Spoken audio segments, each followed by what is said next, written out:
What's up? What's up? It's the Art the Most Experience.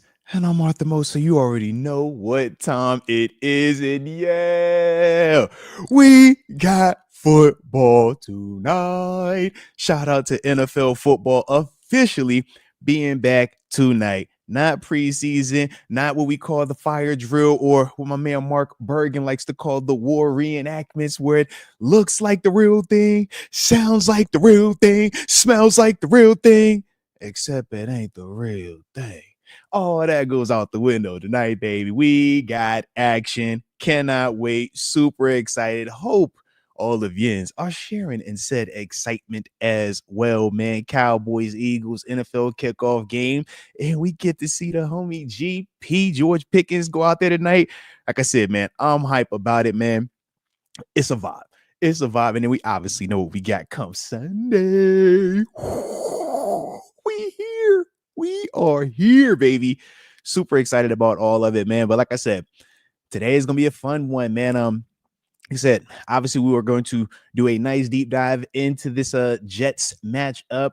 Tanisha from Really Flawed, man, will be joining us at 5:30 today to tap in when we do some of the game preview stuff as well. Gonna talk some injury reports, man. Got to see what's going on with the fellas, who's in, who's out. All right. Then from there, man, we're gonna take a couple looks around the league as well, man. Got some new stuff. You know, I gotta make my picks of the week. All right, gonna have a lot of fun with that. And like I said, y'all seen the video we dropped about the college QB prospects, right? Shoot, we're gonna keep following that. So we're gonna look at this. We're gonna take a look at the slate of QBs and where they're playing at this week, and talk about which ones we're gonna be eyeing or not. All right. But like I said, man, that's how we are doing it, and hopefully y'all are enjoying it, man. But like I said, plenty of content coming around here, man, and we are just getting started, babe. We are just getting started. Hopefully y'all also enjoyed the pop-up interview that we just released earlier today with Ian Eagle. Obviously, we know that's the longtime CBS NFL announcer, man. You hear him, like I said, man, calling multiple of our games. He will be on the broadcast for the Steelers Jets game come Sunday. But then also on top of that, we know that with Iron Man, he also does March Madness basketball as well, man. One of the lead play-by-play guys in that space also, man. But like I said, man, it was a fun conversation me, Mark Bergen, had with him this morning. So hopefully, like I said, if y'all have not tapped into that, man, y'all go ahead and start checking that out, man. And definitely enjoy as well, man. But yeah, man, definitely in a good space, man. We, like I said, just getting started, man. The season's here, baby. We back. We so back. We are so back. But since we are so back, let me make sure I do this on the front end because I don't want to get in trouble. All right, so just bear with me for a second. All righty. You see the logo, baby. You know what that means. SeatGeek. Today's show is sponsored by SeatGeek. We talking about the #1 rated ticketing app. I mean, let's talk about why. Over 28 million downloads. They offer over 70,000 plus events. And if I remember correctly, the NFL season is all the way back, baby. So when you're talking about the season being back, you make sure that, you don't miss out on some of these games that are happening. I know it's a lot of the black and gold fans out there. As I'm scrolling on my phone right now, I'm just trying to see, which seats I want for that game that's going to be taking place this weekend, all right? Because they got how they rating them: good, amazing, great. I mean, dude, it tells you right there. All right? But, of course, I'm not going to just come up here and bother you with what I get out of this because I want to show you what you get out of this. For the first time, people out there, when you make your first purchase, right, your first set of tickets that you're going to order on SeatGeek, you use the promo code Moats, you're getting $20 off. All right, you see it right there. Promo code Moats, $20 off. It's a great little situation. So do yourself a favor and don't miss out on that next event that you really want to be at. But shout out to SeatGeek. All righty. So shout out to the homies over there at SeatGeek. And with that being the case, let's go ahead and start the show like how we always do. You know the drill. Drop it in the comment section where you are tuning in from, so that way I can give you that big boy shout out to start today's show. And of course, don't forget to hit the like button one time for the culture and subscribe if you are new to the channel. Said always good and fun when we get a chance to pay the bills on the front end, man. Shout out to all the show sponsors, though, man. We always appreciate you. For sure. For sure. All right, let's tap in. Because we got the homie Jar Devil all the way in 310. San Pedro, California. Shout out to Cali, the West Side. Leah Warren. Shout out to Leah. Always good to see you, Leah, in the 254. Colleen, Texas. Salute, salute. Let's get it. Let's get it. About to say where the congregation, where we at? Oh, there the man, there he go. We talking about the one and only Rod Dollars. You know that guy in the 330 Youngstown, Ohio. What they call it? Share a line, baby. Share a line. Ain't nothing wrong with that. Ain't nothing wrong with that at all. Let's go, Jaron Pittsburgh Steelers. For life, all the way in the 559 Visalia, California. And he says the DMR Clover patch for our game in Ireland. Oh, all right. Are you you might be telling me? I don't know. I don't know what you got going with that, but if that is the case, that's dope. Either way, shout out to DMR though. RIP to the legend. You know that. X Concepts in the 724 Claridge, PA, and he says still hasn't fully set in that football is back. Well, that's the beauty of it, baby. It feels new because we still technically got a couple of hours. All right, we about 3.5 hours away. All right, from that kickoff officially happening. We all getting that just big pop. Oh, so we almost there. It's loaded. Speaking of that, I better make sure I check my fantasy roster too, bro. I almost messed up right there. All right. So shout out to the fact that we got Thursday games. You better be cognizant of that, man. Make sure your rosters is all lined up and ready to go. Shout out to Wendy Johnson, 10562, Long Beach, California. Yeah. Where you at, Cody James, all the way in the 860. And he says, oh, love, you know what, the feelings are mutual, man. So shout out to you, and I appreciate you as always being here. What up, Aaron Grant? Got a chance to holler at Aaron on the other show in the 704. You already know what that is, though. Charlotte, North Carolina in the house. Always appreciate you being here. And what up, Tom J? You know I got love for the 831 Seaside, California. Let's get it. Oh, man, now it's a party. The homie Jerry Kirkland is in the building. Petersburg, VA, stand up. I see you, baby. I see you. Let's go. Let's go. And as always, in the 717 Lancaster, PA, we got to talk about the homie Craig Ellis. Like I said, man, it's always a vibe, man, when y'all pulling up like this, getting the party started, man. Like I said, this is officially the last show before the game. Before the big game, before we get a chance to see our black and gold take on them New Jersey Jets, excuse me. Like I said, we don't respect them at all. It's game time now, baby. You already know what we on. You already know. But shout out to Jay Kula all the way in the 405 OKC, and he lets everybody know that he is referring to the NBA champion Oklahoma City Thunder. Shout out. Alrighty. But yeah, man, let's get this thing rolling. Because like I said, man, we do have plenty that we are going to be discussing today. And I'm excited, man. I'm just excited. Like I said, man, it's a beautiful day in the neighborhood, man. We got football tonight. So let's spark this first convo off, man, because we do officially have some team captains that, we got to talk about, all right? Because sometimes you get the team captain and it's like, oh, no surprise, everything is good. And then other times you're like, wait a minute, big fella, that name is there. All right.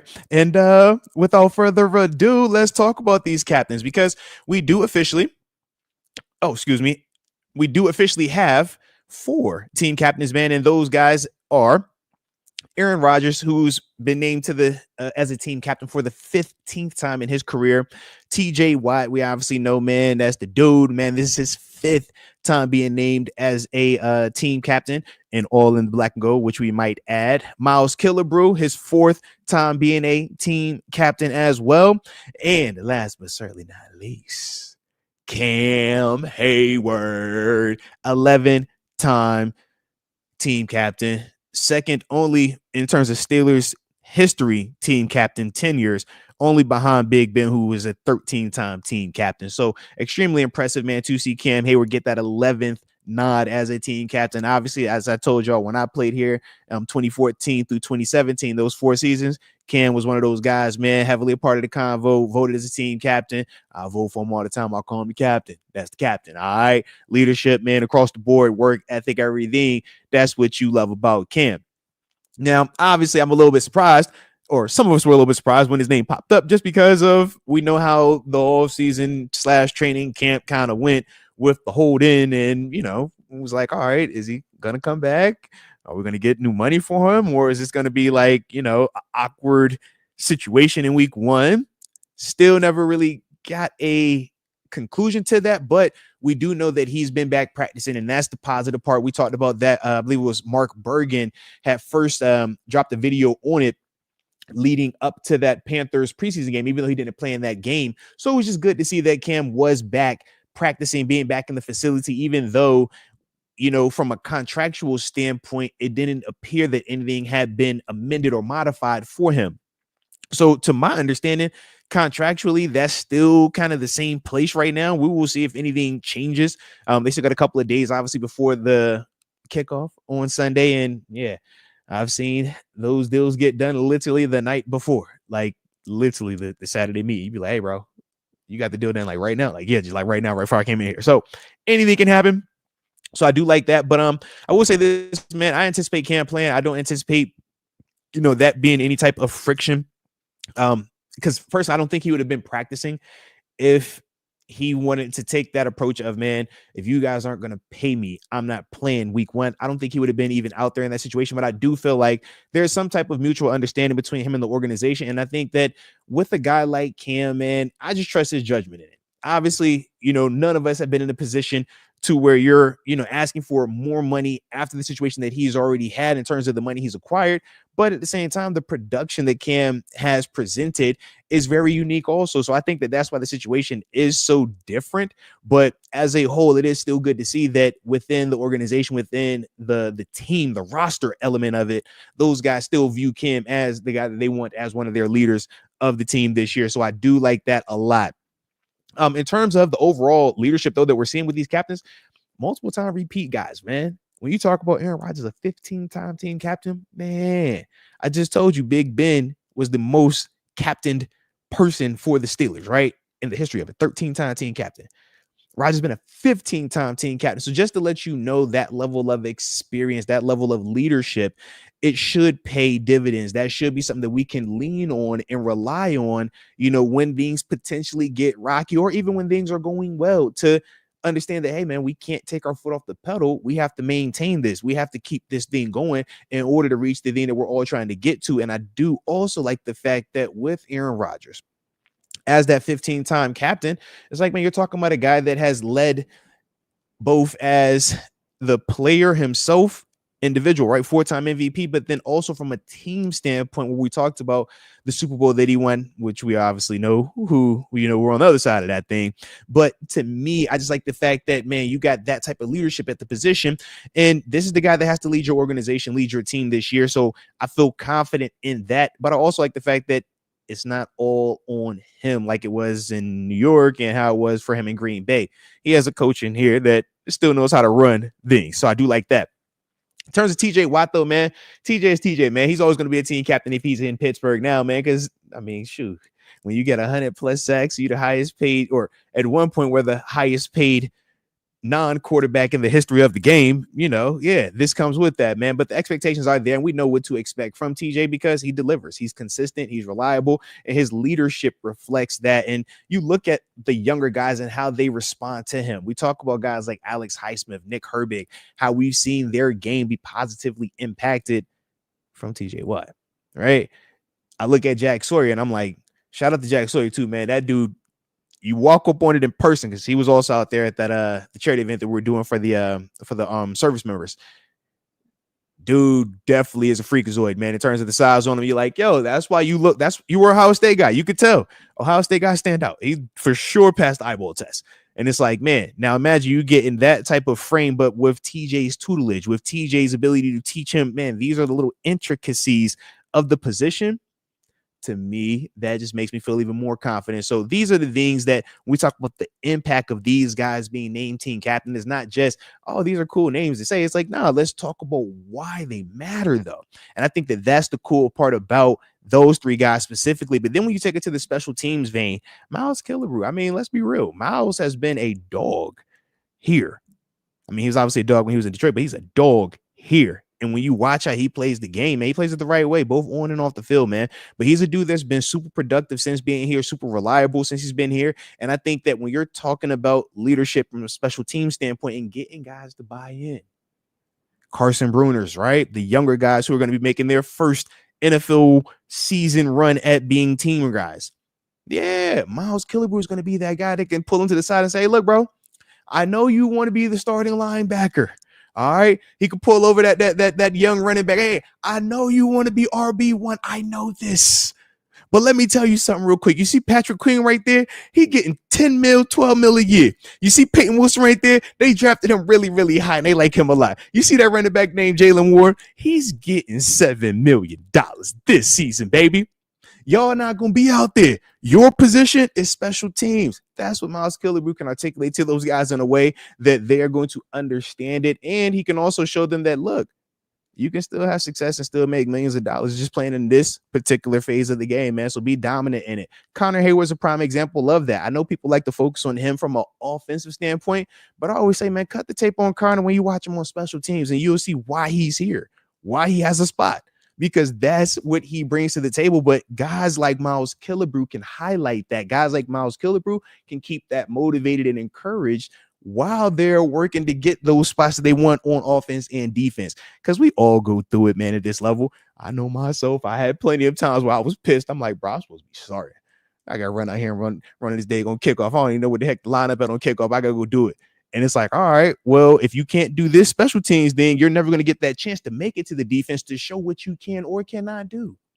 So that is the importance of the special teams part. And that's why, like I said, a guy like Miles Killebrew, I'm a fan of him being here and a fan of him being a repeat captain. And personally knowing Danny Smith loves Miles Killebrew because of him being a complete total package in terms of what he brings to that space. So our captains, man, I feel like we got some dang good ones, man. I know obviously Aaron Rodgers being the new guy here, but league-wide, he is not new, man. And I just think that this type of leadership is important when you're talking about trying to build and win a championship.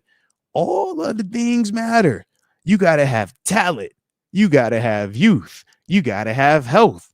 You got to have veteran leadership. You got to have some of them dudes that we don't account for stepping up, right? Exceeding expectations. But then we also need our A players to play like A players. And obviously the coaches got to be locked in from start to finish.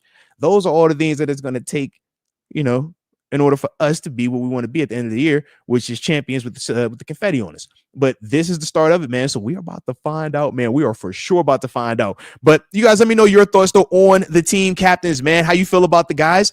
If you think that anybody should have been on the list, or if you would have went in a different direction with some of these names, let me know in the comment section. But either way, don't forget to hit that like button one time for the culture and subscribe if you are new to the channel, baby. I said, man, I'm so dead gonna hype today, what? Oh my goodness. And I get to call a high school game tomorrow too. Shout out, man. It's 2 weeks in a row, man. I'm back. It's oh my goodness. It's been a great year, man. It's been a great year. Like I said, for all my local folks out here, man, if you got a television, KDKA plus, we got the Steelers game of the week. Every week, man, we're calling high school games out here, man. Shout out to my guy Matt Fargo as well and company, man. But yeah, man, we got the for the Steelers showcase game of the week this week. We'll be out, was it Mars versus North Hills, man? So super excited about that, man. But yeah, it's gonna be a good one. All right. Oh, all right. I see we got some commentary coming in on our captain conversation. Okay, Michael G says, in terms of Cam being named team captain, all it tells him is that 97 is definitely playing. I would agree with that, man. I don't think that the organization, Coach Tomlin, or even the players would have voted Cam as team captain if they felt any slight inclination that he wouldn't be playing this season or he'll be missing games due to contractual disputes this season. And just like I said, me personally knowing Cam, I don't think that he would sit out and miss a game. Like, I feel like as much as he wants to get more money, as much as he wants, to maximize his earning potential, and I'm all for that, I just think at the end of the day, Cam is a diehard football player at heart. I'm talking about a guy that loves the game on a level that even I know how much I love it. And I'm like, bro, you got me beat, bro. And that's crazy because not a lot of people got me beat. But Cam, for sure, I'm like, Cam, you got me, bro. I think you really, really you love it. Like, I love it. He love it, which is crazy. All right. So I'm with you, man. I would agree. I definitely feel like Cam will be playing, man. And in terms of what does Cam want more of, the money or the Super Bowl? Both. Who chooses? Nobody does that. Heck no, man. We only have to make that ultimatum in fairy tale worlds or at these conversations. In real life, you can get both, and there is nothing stopping you from getting both. So I strongly say get both. You don't have to pick and choose. Oh man, I value the Super Bowl way more than I would value generational wealth, right? Or getting money to the point where I can now do things that I might not have done or been able to do before. And we all know money is relative. So we're not going to do the comparison thing. But at the end of it, I don't think you have to choose between having the financial success and trying to win a Super Bowl. I think that you can, if you're Cam, acquire both of those, and you could do it this year, especially with our setup. So that's just how I look at that thing. But I can understand that my perspective might just be a little bit different on that as well, man. But let's go. And shout out to my man Aaron Gray. He just simply says, pay the man. He top 3, getting paid top 30. And that's also the other side of it, the reality of it. But yeah, for me, man, I don't think that, it's an issue of Cam wanting money versus a Super Bowl. I think that he can legitimately want both. Super Bowl is always the thing that you're chasing because that's the goal since you're a kid, right? You want to be the champion. But you also understand what this money can do. And you understand that, man, you have a very short window to get this type of money to capitalize on these opportunities. You don't get to go back 10 years later, and say, all right, man, let me do it again. So it's like, man, maximize it because once it's gone, it's gone. So that's the part where I'm like, man, I'm not going to, speak bad on my dude trying to maximize that part. But at the same time, it's like, yeah, we understand that with the salary cap, that makes it a little bit more nuanced. But yeah, the salary cap to me is always that's an organizational issue. And y'all do a lot of magic. So y'all figure that side out. That's just me. But let's get it, man. But shout out, man.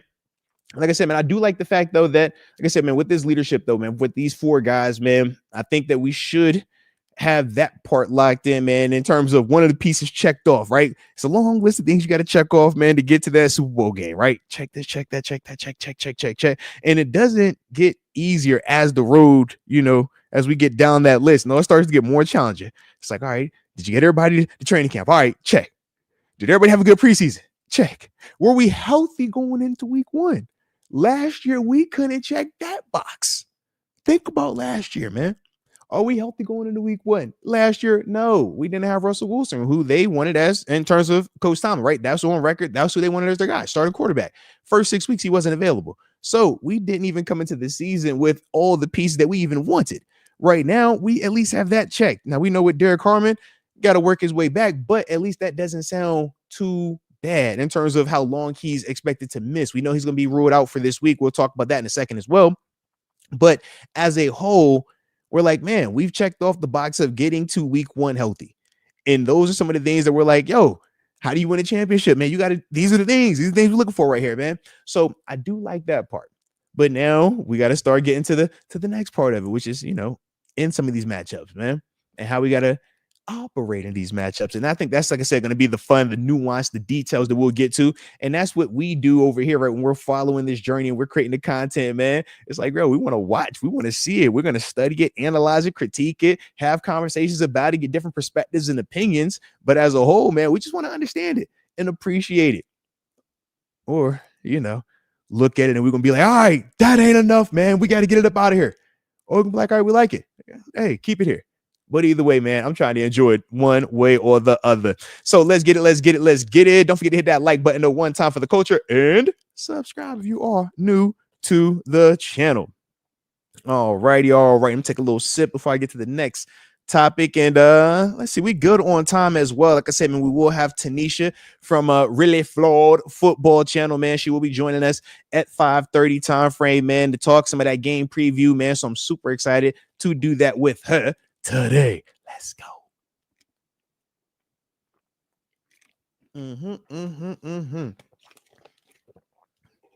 And I do see a lot of y'all had already checked out that video that me and her dropped as well from when we were streaming on Tuesday.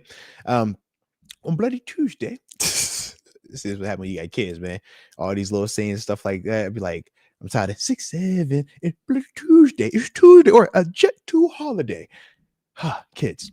But anywho, like I said, man, We did drop that QB video though, man. Just like I said, talking about some of those QB prospects. I do see a lot of y'all already watching it, man, commenting on it. We appreciate y'all on that, man. And then obviously earlier today, me, Mark Bergen, man, did an interview with Iron Eagle, obviously CBS announcer, NFL announcer, March Madness, you name it, you heard him, long-time legend in the game, man. We got a chance to talk to him, man. He'll be on the broadcast for the Steelers Jets game come Sunday, man. So super cool, man, talking with him. He also did some of the Jets preseason broadcasting also. So just hearing that insight, man, his intimate understanding and details with that organization, man, was pretty cool, man. So like I said, man, definitely check that interview out if y'all have not done so already. All right. Shout out to Aaron Grant. See, you hip, you know what it is. Nothing beats a Jet 2 holiday. All right. And then every time I'm watching, it's like, yo, there's always something bad happening though. I'm like, hey, bro, I don't want that Jet 2 holiday. Okay. That's just not good. It's not good. Or they say, clock it. So let's get it, man. But next up, hey, man, what up to you, Scott Too Smooth? I see you in the building. And shout out to that picture as well, man. Very peaceful and serene. I love it. All right. But let's tap in, man. Got an update on said injury reports because, like I said, man, we got a game this week. All right, we got to know who's in and who is not in. All right, so let me pull up official. See if they've updated them just yet for today. If not, though, what we do already know in terms of the injury report, a couple of guys already ruled out. All right, so for black and gold, Derek Harmon, Coach Tomlin ruled him out already, man. We won't see him this week. We obviously know he's working his way back from the knee injury, the sprained knee that he sustained in that final preseason game versus the Carolina Panthers. So we understand that part of it.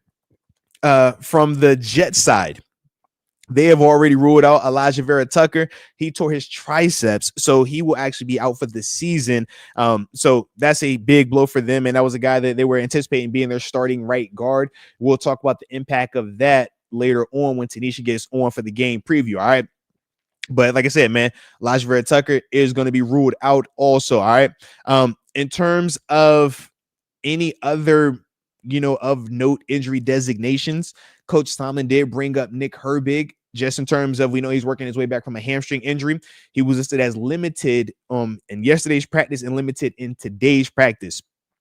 Cam Hayward, he got the vet resting day. That was that. And then he didn't practice today. We anticipate him obviously practicing tomorrow, or we'll at least see what that looks like for tomorrow. On the Jet side, though, they haven't put their injury designations in for today's practice just yet. But what we do know is on Wednesday, we already told you about Elijah Vera Tucker. He's ruled out.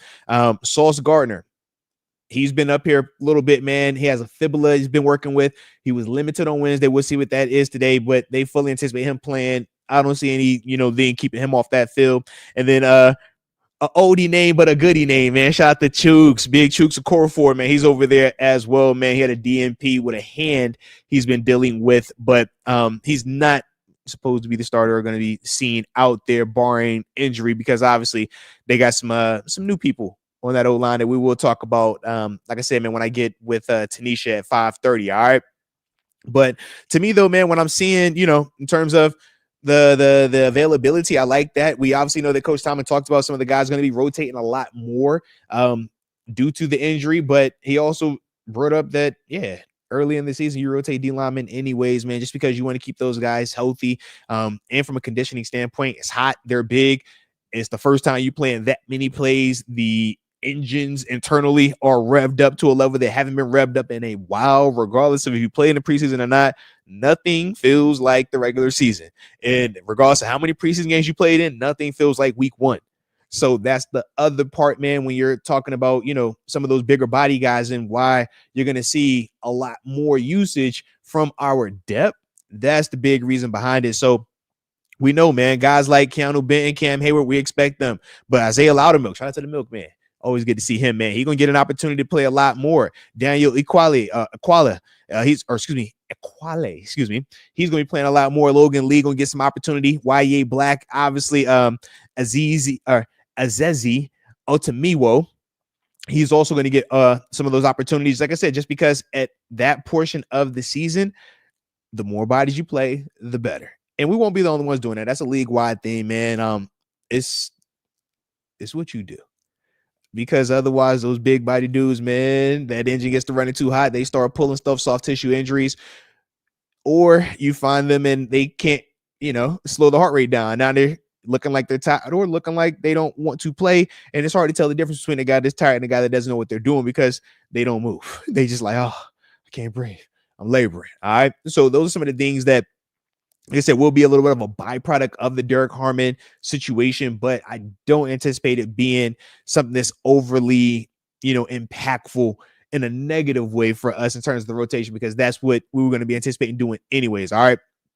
So, like I said, man, that's kind of the mindset with the injury report. But as a whole, I like it. We'll obviously see, like said later tonight when the Jets put their official Thursday report out, man, and see who was available. And then obviously we will know a lot more tomorrow. But it is good, though, in terms of the snapshot early on, knowing, all right, who is available to us, who is not. Nick Herbig is the one that I'm still trying to see what his availability is going to be. He did the hamstring, right? We talked about the hamstring injury, and then obviously, forced him to miss some time. And it's like, how quickly is he coming back? Because we're right in that like 3 week-ish range. And those are, I think, some of the questions of, okay, do you play him now where he might potentially re-aggravate it and now you run the risk of him missing more time?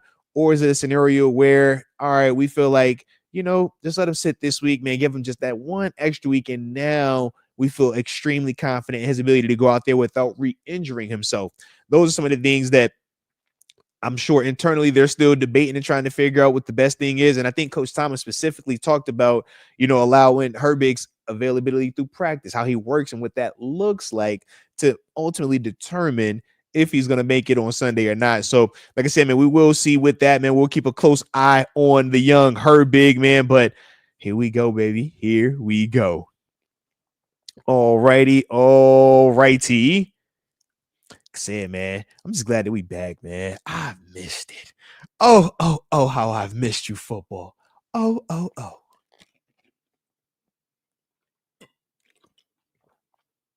tell you why I miss this Gatorade too. Mine was a little dry. Sometimes when you research, make your mouth a little dry. You gotta hit the lemon lime one time. Mm-hmm.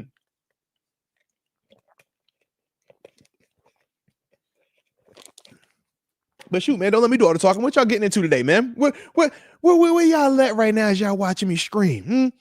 As we're in the middle of this here stream, drop it in the comment section, man. What y'all got going on, man? Where we at? All right. If I get to this next topic, because I need to know, huh? I looked out the window, it started raining. I said, hold on now. Hopefully I ain't out there in that weather. We don't want to deal with that. I was trying to play some golf today too. That is for sure not happening though. But yeah, let me know what y'all getting into, man. Where we at? Okay, Aaron Grant got the Madden popping off. I like that. Are you on 24 or 25, man? Let me playing that old school one, man. Make sure you're on that new copy, all right? Okay, Corey Buggs driving home from work. Shout out to, hey, man, he went and got the bag. Now he out the way, to the crib. I have respect on that, man. I like that. Hey, eyes up while you driving. No, all right? Eyes up while you driving. David Dick said, watching SpongeBob. SpongeBob. I'm sorry. Sounds somebody tweaking. It'd be like that sometimes. Shady said he working. Got to get that paper. You already know that. Rod Dollar on the way to pick up the babies from daycare. Man, salute to the dads in the building, man. Salute to them parentals out there, all right? Salute to everybody doing what they supposed to do, man. That's what I love to see, man. Love to see that. Heck yeah, man. Shoot. And when I think about it, that's why, that's what we doing. That's why we had to push the show back to 4. I'm like, yo, I got to get the kids, man. I like to pick up the little ones, man. I think it's fun. They be all excited. Oh, daddy was like, yeah. And then they get like older and they be like too cool. Like I remember my little guy, G Money, man, I got videos. My man used to dead haul sprint 30 yards in the gym to come find me Jamal's. Now he's super cool. Now he got the backpack on one shoulder. He be walking over like, what's up, dad? Give me the big old hug, but it's like a walk. It's like, I'm too cool for that. And I was like, ooh. So I dig it, but I'm not emotional about it. It's my third time now. It started with my oldest. All right, shout out to KK. KK used to do the same thing, man. She used to get off that bus, come sprint to me, jump on my arm, I'll be like, oh, the biggest hugs. Then she got to that cool stage where she hit the same thing. Hey, Dad. My little girl, middle girl, the same way, man. I'd be like, dang, go on, man. But shout out to that dad life. All right, shout out to them parents out there, man. Y'all keep doing y'all thing, man. Nothing but love, nothing but respect. Cody James says, making the wife and the baby some chicken and rice stir fry with shrimp. Oh, where's the invite? That's the real question. You don't think I like stir fry? You don't think I like shrimp? I love seafood. I don't get no stir fry shrimp. Like, what's going on here, man? That's crazy. That is crazy. But shout out to you, man. And I like, you know what I'm saying, when we switch it up a little bit. Shout out to the fellas switching it up a little bit, all right? So you got to pamper a little wife into stuff, all right? I can dig it. Let's go. Rod, you. Oh my God, you got me coughing over here. I wasn't even supposed to do that. But just looking at you, Rod Dollar, your comment, you are funny. Oh man, you are funny, man. Let's go. But David Decker says, Moats show is on my TV. Oh man, you got me feeling real VIP over there tonight. So now the comment that you just put is on your TV too. So hey, it is. There it is. Let's get it. Okay. Bust down said he just got out of a team meeting right now on the way home. Okay, let's go. I like this interaction. I like the feedback. And let me know that y'all really there. All right, so I appreciate y'all. Definitely from the heart, all right? But whatever y'all doing, y'all make sure y'all stay safe out there, all right? And hit that like button. And don't forget to subscribe either if you are new to the channel. All righty. Next thing that I do want us to tap into, though, man, we got to look at where these college kids are going to be at this weekend, man. All right. We obviously have been talking about, some of these college QB prospects, and for a couple of reasons. Some people are under the impression that every quarterback, that is draft eligible, that has had some success collegiately, is going to be the future for the black and gold. They feel like that's our savior. We got him. That's our guy. So I understand that, hey, quarterback is the most important position. And that is why you see so many teams invest so much of their resources into finding that guy, whether we're talking draft capital, whether we're talking scouting, whether we're talking free agency dollars. There's so much that goes into finding the quarterback and keeping the quarterback happy and keeping that quarterback here. So I understand why we have so much urgency about finding the next guy, the next Big Ben, right? Some people feel like we might already have that guy here. Some people swear by Will Howard. They feel like that's the guy. Like, I should see Will. Will look good. Will looks the part. But it's also like, I know you dealing with the little, the little hand injury. So, we got to wait on that. Some people feel like it's Mason. Mason be looking good too. Mason got the size on him. He looks sharp, man. He got a fire mustache too, man. You got to see it in prep. Like, you look the part, bro. I tell you, look good. Others, they like, it's Rodgers. But it's like, Rodgers can't be the future. He's here now. Best case 2 years, right? 2 to 3 years. So as aware of these things, we look at what we've done over the past couple of years. Russell Wilson, we brought him in here. Justin Fields brought him in here. Kenny Pickett drafted him. Mitch Trubisky, Kyle Allen, Doug Hodges, etc. So we are in the market. So with that being the case, man, I'm going to make sure that I do my due diligence with you guys, all right? So I talked about with TaNeisha some of the quarterbacks that stood out to me last week. I said specifically was that Lenore Sellers was the guy that I really walked away feeling the most impressed with from the game that I watched. Archman, and obviously big name, but I thought that he was, just young, jitters, and inconsistent. And I also thought the play calling didn't really do the most to help him out. Liked what I saw from Carson Beck. I thought that the way that his veteran moxie showed up in that game versus Notre Dame was impressive to me, man. So those are some of the things that, kind of caught my eye. I said I didn't watch Garrett Musmeyer. I didn't see Cabe Klubnik. I didn't see Drew Alar last week. But another name that somebody has recently brought up to us in the comment section that I'm going to make sure that we pay a little bit more attention to this week, John Moats here over at Oklahoma State. All right. So those are some of the names of some of the guys, that have been on the radar for Steelers potential first round options next year. We obviously know the draft will be in Pittsburgh. We obviously know quarterback is something that people are going to be talking about until we figure that position out. So we're going to look at, the schedule of upcoming games to see if any of their matchups are even worth us paying attention to, because y'all know me, man. If it's a Goliath versus one of them little ones, I ain't really trying to grade that quarterback in that matchup. It's like, look good. You do what you're supposed to do. Great. I'm happy for you. But let me see you when it matters the most. All right. But let me just check out where we got some of these matchups at, man, if we have anything that is worthwhile. So, for example, we got Penn State, number 2 Penn State, but they're playing Florida International. I expect Drew Allar to look good. All right. We will see him, but we know his big test will come week 5, man. Oregon, that's the matchup, right? But we'll still, like I said, man, tap in and see what he does. Texas, Arch Manning should have a little bit easier of a opponent this week in terms of San Jose State. San Jose State, with all due respect, is not Ohio State, specifically on defense. So we'll see. Arch should have a better performance, man, numerically at least. And we'll go from there. But like I said, I want to see Arch at least bounce back and have confidence. I look at least have a confident looking performance where he makes some of those routine throws that he was missing last week, man. Like I said, man, dirt in some of those crossing route throws, man, he better than that. So that's the part that I want to see from him, man. Let's see where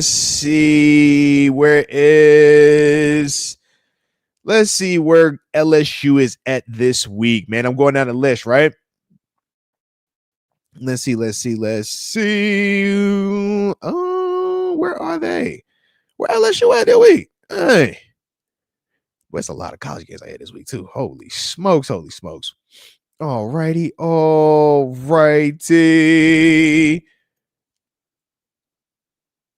Hey, I am actually not seeing them on this list right here.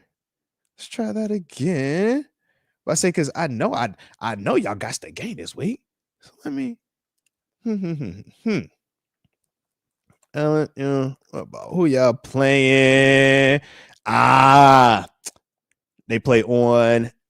All right, versus Louisiana Tech. Yeah, ain't really feeling that one too much. But either way, should still be a good opportunity for the young quarterback, man. Put up some numbers. So we will see what the man Garrett Musmeyer is doing then. But let's see. Any other? Man, calling me. Y'all know I'm at work right now. Don't you call me while I'm streaming? People call on the phone, bro. Phone lines ain't open yet, all right? They call another line anyways, man. You ain't getting in. No. You gotta stop playing with me, man. Don't play like that. All right. Let's see. What are the big? Ooh. Now this will be an interesting one, man. Shout out to John Mateer, right? That's the guy, the quarterback from Oklahoma State. So prime example, right? His name has been brought up in the conversation, man, from the chat. Shout out to you guys over the past couple of episodes. So he's playing at Oregon, at number 6, Oregon. That's a game for sure that I want to watch. So that way we can at least get an understanding of who he is, man, what that looks like in potentially hostile environment versus a quality opponent. That's definitely a game that stands out to me. So I do like that, man. All right. So we'll see what John Mateer looks like, man, as a potential option. Also, let's see. Clemson, Klubnik, man, they're playing against Troy. Yeah, I see what I'm saying, right? With all due respect to Troy, we're going to see what that looks like, man. But I do expect him to look really good in that matchup ultimately, okay? Who else has a matchup that's worth us locking in and tapping into? Let's see.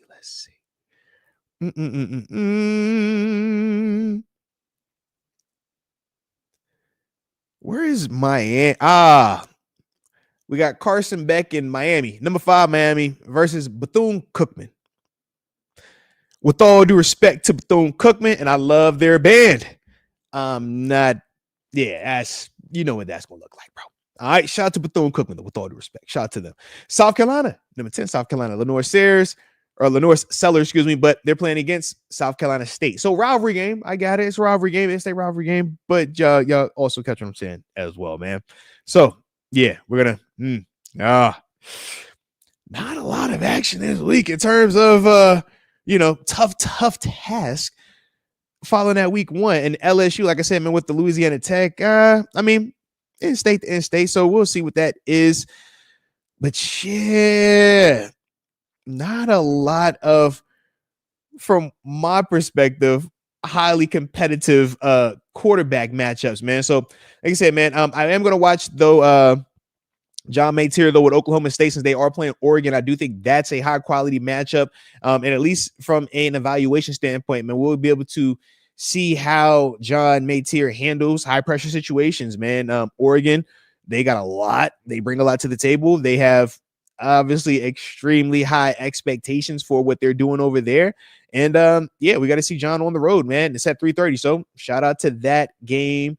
So yeah, definitely looking forward to that one. All right. And let me see.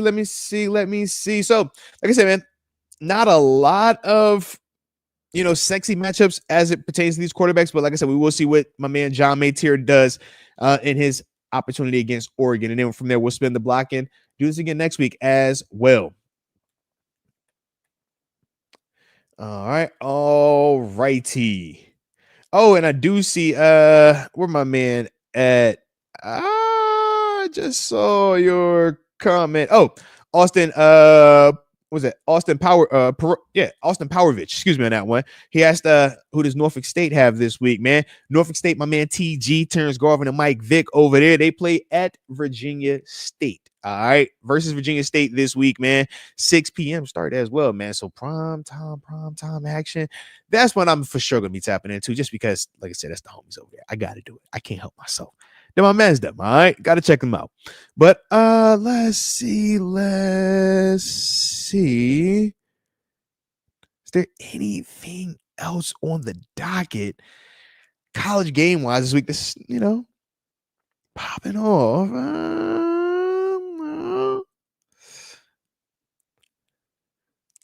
See if Bama can bounce back. They should bounce back versus Louisiana Monroe. Holy smokes, man. Bama, y'all hurt my feelings that week. Y'all know I'm roll tide with Saban. Saban and created something beautiful down there. Don't get down there and make it all nasty now. All right, we ain't trying to do that. Okay. All right. So yeah, I guess what is the big matchup this week? I'm trying to see what the big. We got the big game this week. You got Michigan, Oklahoma. Oh, Michigan, Oklahoma. That's going to be a good one. How y'all feeling about Michigan at Oklahoma this weekend, huh? Sheesh. All right. I kind of like that. Okay. And then let me see. Is that the only big matchup? I guess so. Dang. In terms of ranked opponents, at least top 25, yeah. Okay. Dang, man. Last week they wet our beak, man, getting us right with that joint. All them high-level contests in terms of ranked on ranks. This week it's a little chill, man. Sheesh. Okay. I see TCU in the building. Shout out to TCU, man. TCU got the big dub, man, versus UNC. UNC got to bounce back, man. Them boys, Bill Belichick and company, man. They got UNC Charlotte this week. They better do something. Because, boy, that can't be the case again, man. Hey, and shout out to David Decker talking about his Syracuse Orange, man. All right, shout out to the Syracuse folk out there as well. Who's Syracuse play this week? Let me see what they got. Who's their matchup? UConn. Okay, that's a rivalry. I already know what time y'all on. All right. I can dig that. I can dig it. Okay. So let's get it, man. Let's get it. What time we got? 4:48. Oh, we right on schedule, man. We are right on schedule, baby. Loving it. But yeah, UConn, all right. I don't even know what to expect from UConn this year, man. UConn, I remember back in the day, man, they used to be nice with football, and then they kind of fell off. And I don't know if they ever got back, man. I'm thinking back with my boys, Rob McClain. Let's see, what's my man Marcus Easley and company? I'm like, geez, man, UConn ain't had nothing in a minute, man. Syracuse, I could think of Syracuse guys. Andre Cisco, I think Syracuse, man. Obviously, Shamarko Thomas, man. We got some Syracuse out there, all right.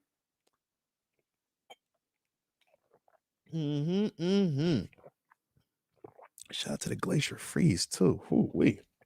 That hit the spot. But let's get it. All righty.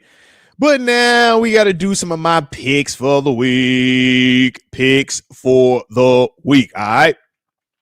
And obviously we used to do this thing back in the day, a little bit different, man. But I say, you know what? Why not? Why not get back active, man? Why not make sure we getting our picks the way that they're supposed to get the picks and make sure we do it every one the right way. All right. So, like I said, man, I'm excited about it. Hopefully, y'all are as well. But let's see what the docket is looking like for NFL games this week. And specifically, what Vegas got to say about some of these games this week, man. All right. So we know we got the game tonight, man. Dallas at Philadelphia, man. The NFL kickoff game, man. Super excited about it too, man. Obviously, GP making his first appearance with that star on his helmet versus the Super Bowl champion Philadelphia Eagles. They got Philly at -8.5. God, dog. I mean, what do you think about Philly, though? Philly is pretty daggone loaded. They brought a lot back. They lost a lot of free agency, but they're bringing a lot back, man. Obviously, Saquon Barkley highly compensated as well in the right way. So I understand why they're favored, but 8.5 points, God diggity dog. Oh, but you know what? For me, man, I actually like Dallas to cover. I think Philly wins, but I like Dallas to cover, man. 8.5 points. I don't see Philly winning by 9 or more. I think that they do win, but you know what? I like Dallas to cover that thing, man. So let me get Dallas for the under. All right, let me take the dogs. All right, a little road dog action. All right. Next up, let's see then we got the Friday nighter. Now, shout out to the Friday night game. Now, isn't this game was it Brazil, right? Kansas City Chiefs at the Chargers, but this one I want to say is in Brazil. Shout out to the Brazil folk out there, man. Was it Sao Paulo, right? Let me see. Let me just make sure I don't want to butcher it. Okay. Let's come here. Tell me where exactly. I want to know that, man. Don't be making it so difficult on your boys. Sometimes, man, the internet doesn't do what it's supposed to do. And the things that you already have preloaded up, they don't want to like cooperate. It's like, yo, do your job. Don't be doing too much. Do your job, man. Sao Paulo. Thank you. I was trying to say, it's like, yo, I ain't want to butcher the name of it. Sao Paulo. Sao Paulo is what the daggone game is gonna be at, all right? Jeez. But a Brazil game on a weekday? Actually, it's Friday, so it's technically weekend. But that is a little bit different though for me, man. The Friday game part, I don't know. But I'm enjoying the fact that I get Thursday, Friday, Saturday's all day college. Sunday, of course, we got NFL action. Dang, but now that I think about it, I'm not even gonna be able to watch this daggone game Friday. Not the first half. I'm gonna be calling it a daggone high school football game. I'm gonna be out there daggone 7-10. Dog, man. But at least I got my second half. That's my second half nightcap then. All right, shout out to this game. But they got the Chargers. Oh, Chiefs are favored by 3. Okay, so they got the Chiefs winning by 4 on the road. Well, obviously not on the road. This game is in Brazil. This is actually an interesting one to me, though.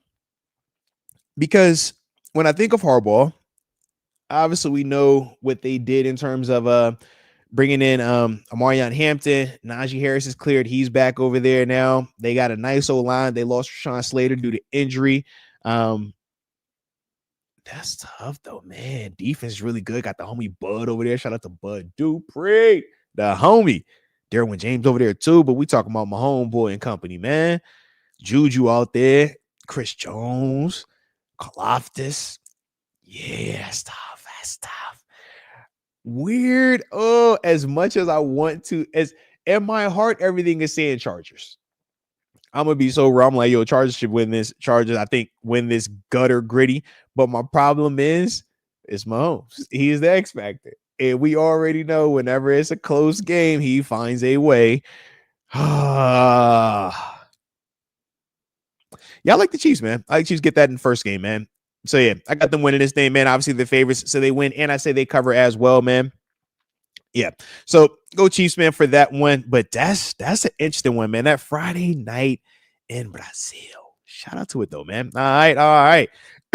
Then from there, man, we got the Sunday kickoff. So, first game on the docket, man. We'll talk about the Cincinnati Bengals at the Cleveland Browns, man. A little division rivalry, AFC North situation. And we got home dogs. Shout out to the home dogs, man. Cleveland Browns plus 5.5. So basically what that means is Bengals are favored by at least 6 points or more in this game. And yeah, I think that's pretty appropriate. Now, the interesting part is this, though. When you think about Cincinnati, the history of them, especially with Joe Burrow, of lately has been they struggle in September. They struggle out the gate. They take a while offensively to get going. Now, we know this offseason or this preseason, they handled it a little bit differently in their approach, right? Played the starters, played them a lot. Played in all the preseason games, played a good amount of snaps in the preseason game. So the mindset is the offense should actually come out and be a lot more productive, a lot more efficient, and they should hit the ground running. My issue is this, though. They don't have a defense like that, man. They lost pieces. I know that they were able to, get Hendricks, trade Hendricks back, and then obviously, getting the young boy Shamar Stewart under contract. But as a whole, I just don't feel the best about their defense. And I do feel like Joe Flacco was going to be able to do some things to kind of make them uncomfortable. But 5.5, so they get my 6 week. I like the Bengals to go ahead and win that and cover, man. So here we go, Cincinnati. We're gonna see what y'all do, man. Don't make me look crazy now, all right?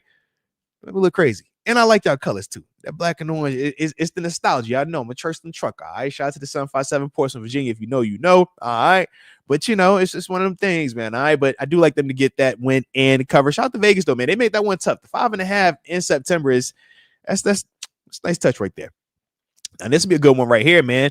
New York Giants at the Washington Commanders. Now, we obviously know the Commanders coming in. They have a lot of returning pieces, and they added some stuff as well on offense and defense, right? We know Deebo Samuel, new addition over there, added pieces on the defensive side. And Jaden Daniels, man, everything looks like he's ready to be another, one of those ones in the quarterback position. The Giants, on the other hand, they got a new quarterbacks, right? Obviously, Russ over there. We know Jameis over there, and they obviously drafted Jackson Dart. Malik Neighbors, talented. Kayvon Thibodeau, obviously heck of a player as well, man. They got some pieces. Commanders, though, home favorited, 6 points, man. -6 at the crib. Whew. I don't know. Me personally, I think that the Commanders do win this, but my big issue is I don't know what version of Russ is going to be there in week 1, and also how aggressive Brian Dable is with that offense, man. Is he trying to just, protect it, run the ball, make sure that Russ isn't exposed to too much negativity, take occasional deep shots, or is he going to kind of cut it loose and let Russ kind of throw that thing a little bit across the yard and really challenge that Commanders defense? I don't know which version we're going to see. Now, on the flip side, I feel like with Jaden Daniels and company, I think that they're going to be coming out ready to roll and really trying to prove something this season that last year wasn't a fluke, and specifically for Jaden Daniels, that he isn't a one-hit wonder, that he can replicate that success, that is a guy that you should be able to trust. So with that, I like this though, but the problem is this, man. I hate the Commanders. All right, it's the childhood Cowboy fan in me. I just don't like the Commanders. It's nothing about them. So even when I have to say like, I think they're gonna win this, I'm just like, yo, they might win, but they ain't gonna cover though. All right, so I'm gonna hate on them real quick. They'll win, but they ain't gonna cover. All right, shout out to the Giants. All right, so give me the Giants in that matchup, man. I do think that they lose the game as a whole, but I think that they keep it within those 6 or less points in terms of the margin for victory. Steelers Jets. Hey now, they got us. We'll talk about that in a little bit. We ain't about to rush that. Skip that one. But let's go to the next one, though, man. On the docket, man, Tampa Bay Buccaneers at the Atlanta Falcons. And once again, man, obviously y'all already know this, man, since we are a DraftKings show. These are the the spreads that DraftKings actually puts out there. All right, so y'all, if you know, hit that, promo code over there is Moats. Y'all know we on, man. Y'all know we do. And yeah, shout out to you, Bust Down, though, man. In terms of that Giants D line, they do got talent up there. A lot of talent, baby. But in this Buccaneers at Falcons matchup, they got the Bucs on the road favorited, though. So that means we got home dogs. Shout out to Atlanta Falcons being home dogs, home dogs in terms of the Buccaneers being favored by 1.5 points. So that means that they have Vegas thinks that the Bucs will win by 2 or more points in this game. I do like that, man. This is an excellent matchup to me, man, for week 1. Both of these teams bring a lot to the table. When you talk about the Atlanta Falcons, obviously Michael Penix, man, young quarterback, but looked really good down the stretch once he took over for Kirk Cousins. Bijan Robinson, you feel really good about what that dude is in this league and what he's going to continue to do as long as he can stay healthy.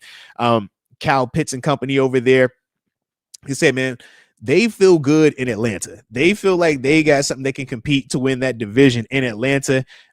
we're going to see in terms of what defense looks like if they're able to kind of keep up with the expectations. But to me, I do like I said, man, from Atlanta's standpoint, what they are, rolling out there this go around.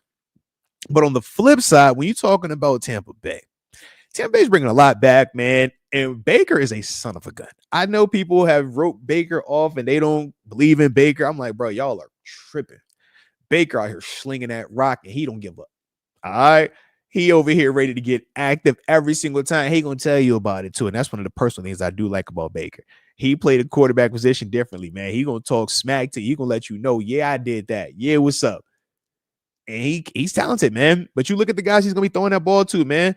Mike Evans, Chris Godwin, Emeka Ibuka. We wanted him. He's nice. He's nice. All right. Newsflash. He's nice. But to me, man, I just think they're to me the favorites in that division, NFC South. And yeah, I think Bucks not just win this. I do got them winning and covering, man. I think they get the Falcons up out of there, though, man, for sure.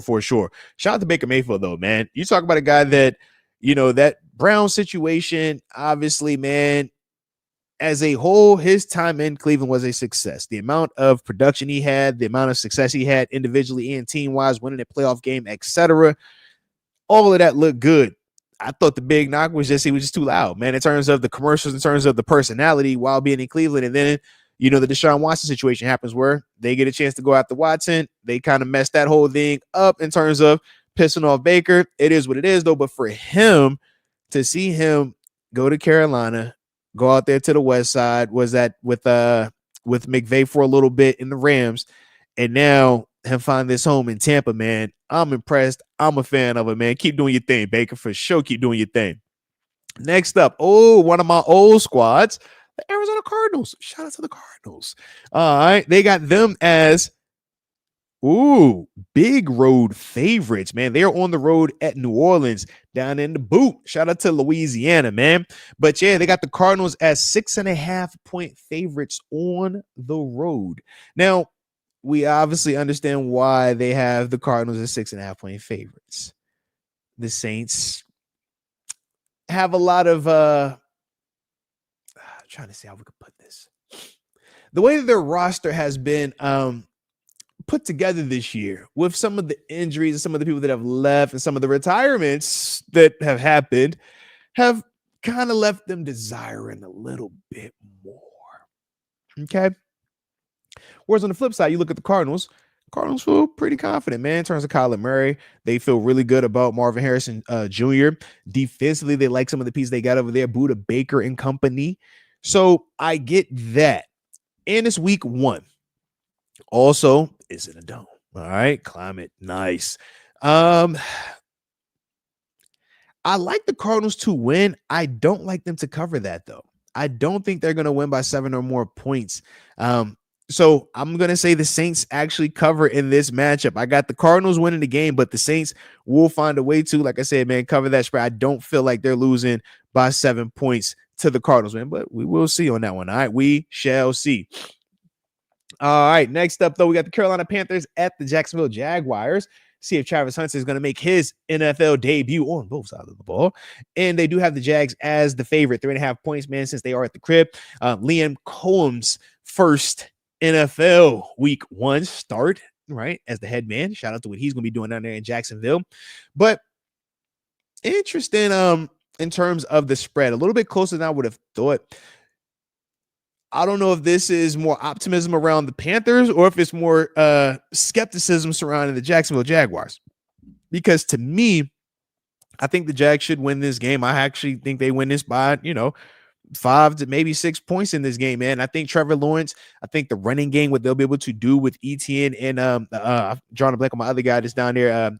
Actually, they got a couple of running backs down there, man, because the young boy from Tech, Bashul Tutton, he's down there also, man. They got 3-piece down there. But I think their ability to run the football is going to stand out also, man. Brian Thomas Jr., he's my fantasy receiver. All right, shout out to my fantasy wide receiver. I need him to have a big game. I believe in Brian Thomas Jr., okay? But Brian Thomas Jr. is down there. We're going to see how they utilize Travis Hunter. But I just think offensively, the Jaguars are going to present some issues for the Panthers defensively. And we're still waiting to see where Bryce Young is with his development. They obviously got Ted McMillan down there, but they don't have Thielen down there anymore. Thielen's down in Minnesota now, right? Deontay Johnson not there anymore, right? So it's like, what is that going to look like, man? We know, they didn't have this amazing draft where they knocked it out the park either. So that's the reason why, like I said, I think Jacksonville definitely wins and covers in this matchup. So we shall see. But shout out to the Jags on that. Alrighty. Next up on the list, though, we got the Miami Dolphins at the Indianapolis Colts, and they got the Colts as the 1.5 point favorite. This to me is most definitely a pick 'em type of situation. We know that Daniel Jones is going to get the start in Indianapolis. Jonathan Taylor and company, man, they got. I'm not a fan of the Colts team right now, man. I think that they're just treading water before they clear house again, man. I'm not a fan of what they're doing over there, man. Miami, a little bit different, but we know they're not going Miami. Can you play in cold weather? Now, granted, this game is in a dome, so they're good. But the other thing is, what does everybody else look like, right? In terms of Tyreek Hill, his availability, Jalen Waddle, where is that looking like? And then Tua, which version did we get, baby? I do think Miami wins this, though. I know that they're road dogs in terms of being 1.5 point underdogs in the matchup. But I like the Dolphins in that, man. I think the Dolphins will find a way to take care of business, man. And look for the man Minkah Fitzpatrick to have a splash in this thing too, man. All right. His first time back putting on that uniform in a regular season game. I think he's also going to want to be one of those guys to let everybody know that, man, just because they traded me in terms of, the Steelers sending him down to Miami does not mean that he is still not one of the best safeties in the league. So that's the part for me that I am interested to see, how he responds with that, man. From there, though, we got Raiders at the Patriots. Shout out to Pete Carroll making his way back into the NFL and taking that all the way back, Brady included, to Patriots, man. The old stomping grounds, man. There's a lot of history in that matchup, too, man. We were talking about Pete Carroll, Tom Brady. Obviously, the Patriots, we know with Vrabel, first time back in the building with the Patriots situation, man. They got them favored at 3-point favorites in that. They tripping. Give me the Raiders. For sure, give me the Raiders, man. I got them winning. And yeah, they 3-point underdogs, so I'm gonna get that anyways, man. I like 3-point spread, but I got Vegas winning this, man. I like Geno. I'm a Geno guy, man. Actually, because Geno's still healthy. Yeah, that's right. Yeah, the backup got hurt, and that's why Kenny's over there now. Yeah. I like Geno a lot in this, man. I think Geno's going to do what he's supposed to do. I'm interested to see how Genty performs. Now, the thing that the Patriots do bring, now, they got a young quarterback in terms of Drake May, but their running back, Travion Henderson, that's one of those guys. Yeah, obviously, I've wanted him a lot. That's like one of my favorite. Him and Omarion Hampton. I'm like, bro, both of them dudes, big body backs that can go, great contact balance. He ran back a kick in the preseason, done out, housework, right? He's that type of guy, man. But to me, the reason why I still go Vegas, I just think when you have the continuity at the quarterback position in terms of Geno Smith with his former head coach in terms of Pete Carroll, that I think it just the messaging and the understanding and the confidence that those guys are going to be able to operate with, I think is a little bit different than what we're going to see with the Patriots, who are still going to be working through some of this new, the newness of everybody being there, and while still having a very young quarterback as well. So that's why for me, like I said, I do like Vegas to go ahead and win that, man. So shout out to them. Next up, that's a crazy spread. Tennessee Titans at the Denver Broncos. Broncos 8.5 point favorites. I mean, they're supposed to win it. They about 9 points. And there are multiple factors at play, man. We know it's the first game of the year, so conditioning matters. The game is in altitude at Denver, Mile High, and for sure, you feel that. For sure, you feel that, man. But the flip side is this, though, man. When you talk about what Denver brings to the table, they got Sean Payton, man. They made it to the playoffs last year with Bo Nix. They felt really good about their run game, man. They obviously were able to go out there and acquire some more talent. Cortland Sutton is still a very productive player out there as well. And defensively, they got some pieces too. Obviously, the reigning defensive player of the year, Pat Surtain. And we know the opposite corner, Riley Moss and company as well. It's like they got some pieces over there, man. They feel confident. Tennessee, though, they got young Cam Ward. We know the quarterback, man, looked good in the preseason, slinging the rock. Receivers didn't really help him. Calvin Ridley, we will see what that looks like. Yeah, just 8.5 points is a lot of daggone points, man. But you know what? I like the Broncos to win it and cover it. How about that? Shout out to the Broncos. Let's go. Week 1, man. I like the Broncos win it and cover it. Like I said, man, they are -8.5, but let's roll with it, man. I do not care, man. I do believe in, like I said, what Bo Nix and the company are doing over there, man. So we are going to see. But don't forget, man, to hit that like button either and subscribe if you are new to the channel while we are chopping it up, making the Moats picks of the week. Shout out, man. Alrighty. Ooh, this will be a fun one. Out there on the west side, San Francisco going up to Seattle to face the Seahawks. Seahawks are underdogs, man, 2.5 points. All right, so they expect the Niners to win by a field goal or more, and I think that's appropriate. Obviously, we know this would be Sam Darnold's first official start with the Seahawks. Nice running game over there as well. I like the defense in Seattle too when you're talking about Tariq Woolen company over there, man. Nice D-line too, man. Leonard Williams. Yeah, nice D-line. But San Fran on paper should be the favorite, right? When you talk about Brock Purdy, when you talk about that O-line, you talk about Christian McCaffrey coming back. Talk about them acquiring Brian Robinson Jr. from the Commanders over there as well. We obviously know when you're talking about their defense in terms of Bosa, right? We feel good about him. Fred Warner, we feel good about him. Those are some of the dudes that if they're healthy, we know what they're capable of doing. And then you also look into the fact that which team has had more continuity. Last year for the Niners, man, that was an extremely down year, but they were extremely beat up, banged up, right? Brandon Ayuk tore the ACL before the season even started. He should be healthy, right? Ricky Pearsall should be good to go, right? Not hopping into the season after getting shot. Like that type of stuff, right? Craziness. So I do like the Niners to win this and cover, man. So shout out to them on that. Like I said, man, 2.5 point favorites, but I do think they take care of business on the road up in Seattle. All righty. Got a couple more games on the docket, and we are still good on time. Like I said, TaNeisha from Really Florida Football will be joining us at 5:30 time frame, and that way we'll do our full game preview breakdown, man. Super excited about that. But let's keep our picks rolling. We got the Detroit Lions. Shout out to Detroit, man. My dog Kelvin Shepard, the defensive coordinator over there, man. One of my former teammates when we were up there in Buffalo. But they are road dogs going to Green Bay. Green Bay, they have them at -2.5. So they think Green Bay wins this by 3 or more points. Interesting.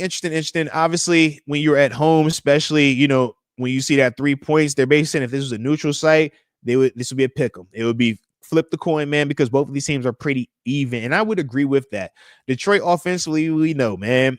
Jared Goff, the double-headed, monsters in the backfield, turns to Gibbs, and I'm about to sneeze. Don't sneeze. I'm about to sneeze. You ever had that sneeze about to happen? It's like, it ain't happened yet, but it is what it is. All right. But we know Sonic and Knuckles back there. All right. I'm excited. All right. Like I said, with Montgomery, I scooped him up in my fantasy because, like I said, maybe toting that rock. All right. But the running game, the ability to hit the receivers, Amon-Ra St. Brown, Sam Laporta, they have a ton of talent. The offensive line is dang good. The big knock or the big question mark is, what do they look like without Ben Johnson? And then the flip side on defense, Aiden Hutchinson and company, man, they got playmakers at all 3 levels.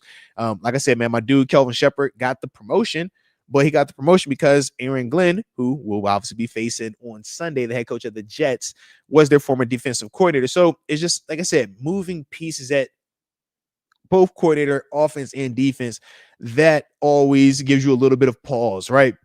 But you still got the same head coach in terms of Dan Campbell. So that should, give them some confidence. I think that's why you got this as a pick 'em.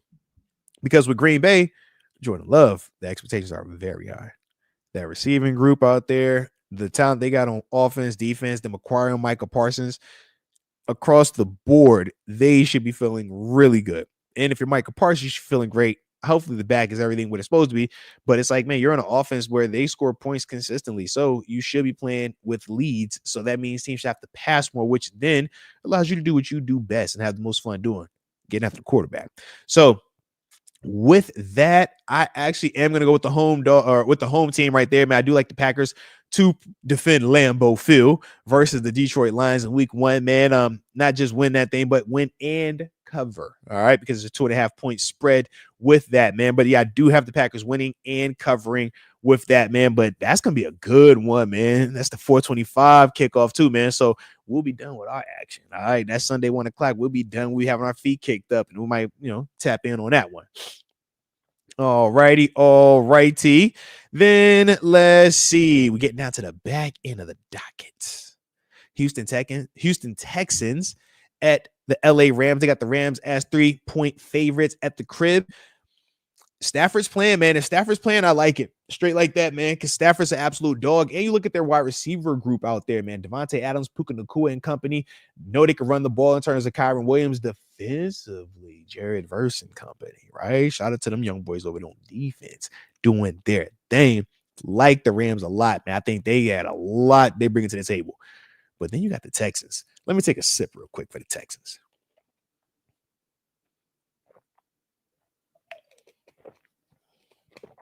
Texas is tough. Texas real tough. Got O-line, multiple running backs, quarterback, multiple wide receivers. And this is with still no Tank Dell. They are talented as heck, man. Defensively, pass rushers, linebackers, cover guys. What up, Stingley Jr., right? On all three levels, man. Will Anderson, they got everything you're looking for over there in Houston, man. But the Rams are tough, man, because the Rams schematically know how to score points. They know how to run the offense, man. Sean McVay, Matthew Stafford, they're going to have them boys ready to roll, man. This is a nice matchup, though. I like this one a lot. Oh, man. As much as I want to call the upset. I want to call the Texans to get the job done. But Stafford in LA is tough. Stafford in LA, he's a problem. So give me LA, man. I like LA to win that and cover, man. Like I said, man, that's gonna be one of them ones. That's gonna be a nice 4:25 slot. And then it's time for a little Sunday night Browns on matchup. I don't know if y'all know who has a Sunday night matchup. The Baltimore Ratbirds. Yeah, the Baltimore Ratbirds have to go all the way up to rough Buffalo. Shout out to Buffalo Bells. 8:20 p.m. Sunday night. And we got home dogs. Buffalo Bills plus 1.5. And I think it's appropriate. Baltimore brings a lot, right? We talk about Lamar. You talk about Derrick Henry. Shout out to new money as well. O-line looks good. Mark Andrews, Isaiah Likely. We talk about Zay Flowers. We talk about the addition of DeAndre Hopkins. They have a lot on offense. Holy smokes, they got a lot on offense. And you can't forget about Patrick Ricard either, man. They got bodies. Okay.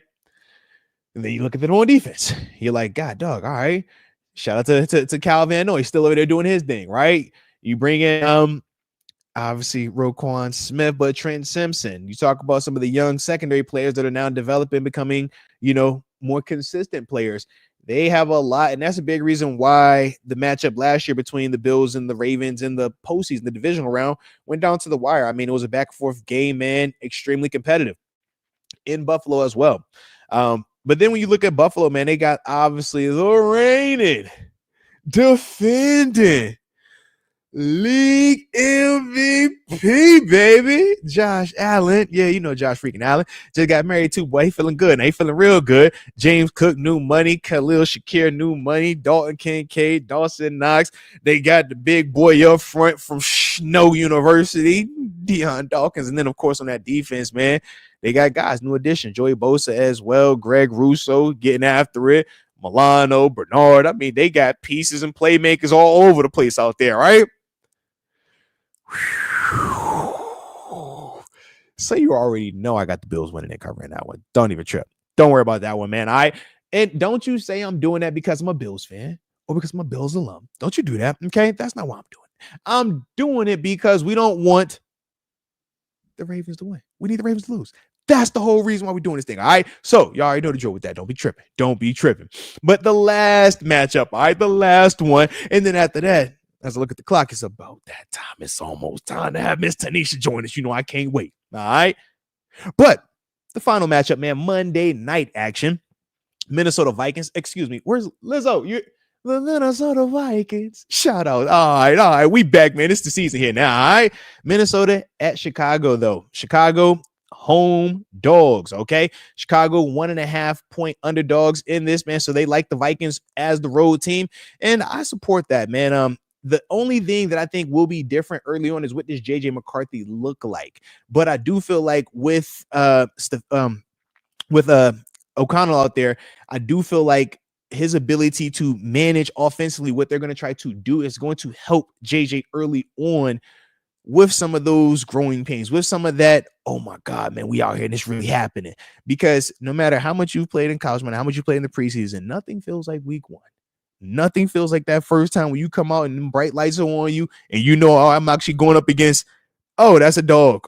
Oh, that's a real dog. Oh, it just feels different. No matter how much you prepare, no matter how confident you are, that's an adjustment period. So that's something that, like I said, man, looking at the head coach, I do think that that's going to help them. But defensively is where I think that they make their hay. Now, Caleb Williams, he's exciting. He is the total package in terms of ability. We're going to see what Ben Johnson and the new pieces do, though. I like DJ Moore over there, but we're going to see. We're going to see, man, because to me, I think that with expectations, sometimes that added level of pressure makes players play a little bit tight. It makes the execution not be as smooth. And for a guy like Ben Johnson, who's been in the OC role, it is a difference when you take on that head coaching role. And now you got to focus on the managing of the game as well as, all right, what does my baby offense look like as well? It's just a lot of nuance that goes into that now. So first go at it. We're going to see how that looks. But I actually like Minnesota to take care of business, man. I like Minnesota, man, as the road dogs. Like I said, 1.5. I think they win and cover this.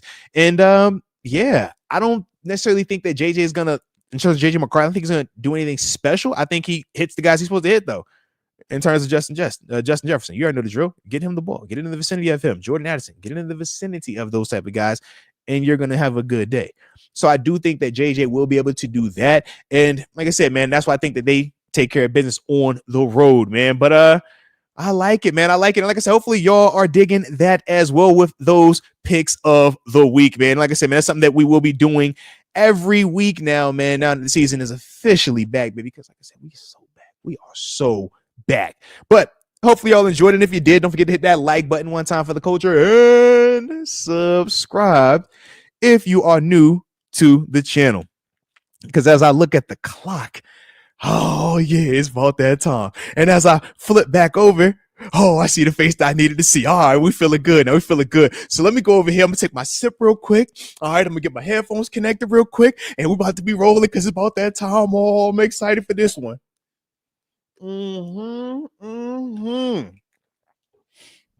All righty. So, ladies and gents, as I told y'all, it's that time. We here. It's time for a little victory formation, man. We made it. Can you hear me? Absolutely. I had to get a new mic. My head is cut off on the camera. We got all these designs. There's so much going on. You are good over there. You are good. Shout out to the doc. We got the doc in the building, ladies and gentlemen. Hi. The PhD has arrived. How are you? Hello, good to see you. Yeah. I'm doing well, so well. I have been listening to the show, actually. So I'm doing this thing where I'm like, should I listen to it or should I just come in and not know anything? Because I was torn. And I think moving forward, I'm not going to listen to it. So if I come up and say something different than you, it will be fine. So yeah, I'm just excited. I'm excited. Listen, this is game day. Okay. The NFL kicks off today. It starts today. This is the moment. Like, this is it. Like, let's go. Like, I don't care what the excuses is. I don't care if your pinky hurts. I don't care if you have a headache. Get out there and get ready to go. Get ready to play football. I don't know if Cam Hayward has a contract. None of us know. Just get out there. It's game time. Hey, look, he's a team captain. That's all that matters. All right. We know he's a captain. That's got to count for something. That's all we know. That's it. That is it. I am so happy to be here. Like, all week I've been like, and then when I get to Thursday, it's on. So I am happy to be here. So welcome everyone. Thank you for welcoming me back. I appreciate it. Yes, indeed. Like I told y'all, man, this is what we're going to be doing. You're going to be seeing a lot of TaNeisha, man. She's been doing awesome work on her own channel, The Really Flawed Football, but also when we've been collabing as well. I know I've been enjoying it. Looks like you enjoy it. And most definitely the comments They all enjoyed it as well, man. So shout out to y'all as well. All right. But let's talk because it is victory formation. And what that is, ladies and gents, it's when we actually lock in on this game preview. It's time to talk this Jets matchup, what we want to see, what we're feeling. And we got some key matchups, etc. But to spark this thing off, how are you even feeling about this matchup? Week 1 Jets. What's your energy with them? I feel good. I feel good because I don't know anything to not feel good because we haven't seen anything. And sometimes I think ignorance is the best form to kind of go into this because I'm like, oh, Aaron Rodgers will be fine. Jalen Ramsey will be fine. They'll be fine, right? Like, they'll be fine. So, like, I feel great because I don't know any better. I didn't see anything else. So I'm like, everything's going to be great. It's going to be perfect. Like, why not?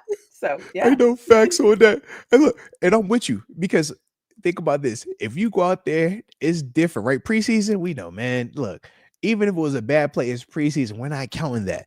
It's totally different. This is week 3, and we're like, man, we seen him get beat twice now on that 60-yard bomber. We didn't see this dude give up 2 sacks. Hey, bro, I don't feel too good about this one.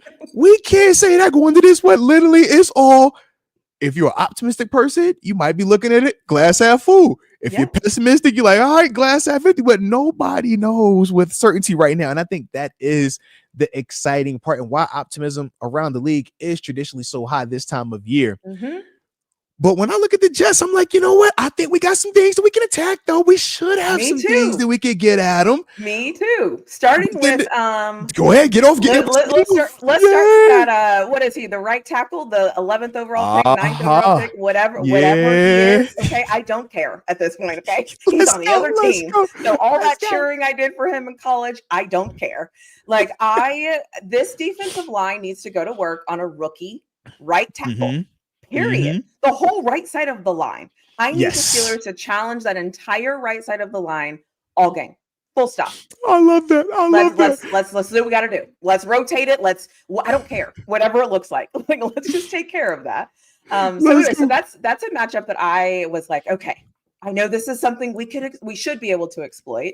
So that was the first thing I was thinking about. I'm like, all right, I kind of like where this is going. I like the fact that I already know. I said, when you said that right side, I said, oh yeah, she hip. She definitely locked in. Let's go. Let's go. Because yes, ladies and gents, man, the person that, was supposed to be out there in terms of the guard spot, Elijah Vera Tucker, he's also out. So that right side of that old line, it's a little iffy right now. For sure. Yeah. And like you said, they got I'm about to say you got the rookie starting at tackle. He's technically was the 7th overall pick. I'll put some respect. Let's put some respect on him. All right. Get that money, brother. Good for you.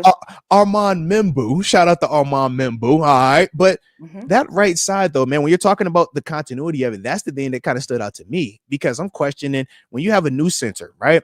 Obviously, in terms of what's my man's name? Let me pull his name up real quick so I don't butcher. Give him the respect. But Josh Myers, right? Obviously just came over from Green Bay. Good player, but new. So how does that look week 1? Start 1, right?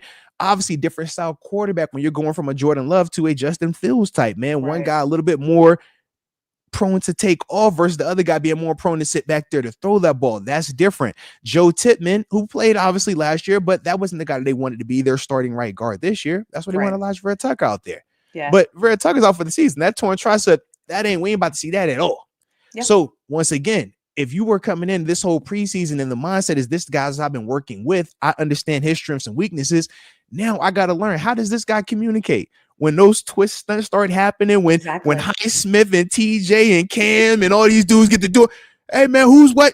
Those are the things that show up. And when you're also doing that with a rookie right tackle, Armand Membo, right? No matter how good this dude looked at college, this is not Missouri.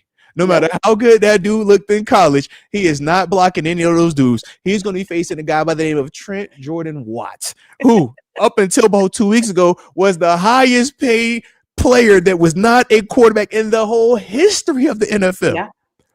That is a different animal. That's a different type of beast that he has to worry about. And that's one of those things that I do feel we should be able to take advantage of. I'm with you on that. What else you had though? But before we get going even more, what else you had to you know what else? The other thing too, and I hate to say this because I really cheer for Justin Fields, I really do. Shout out to Fields, but we know him. Like, we should know him.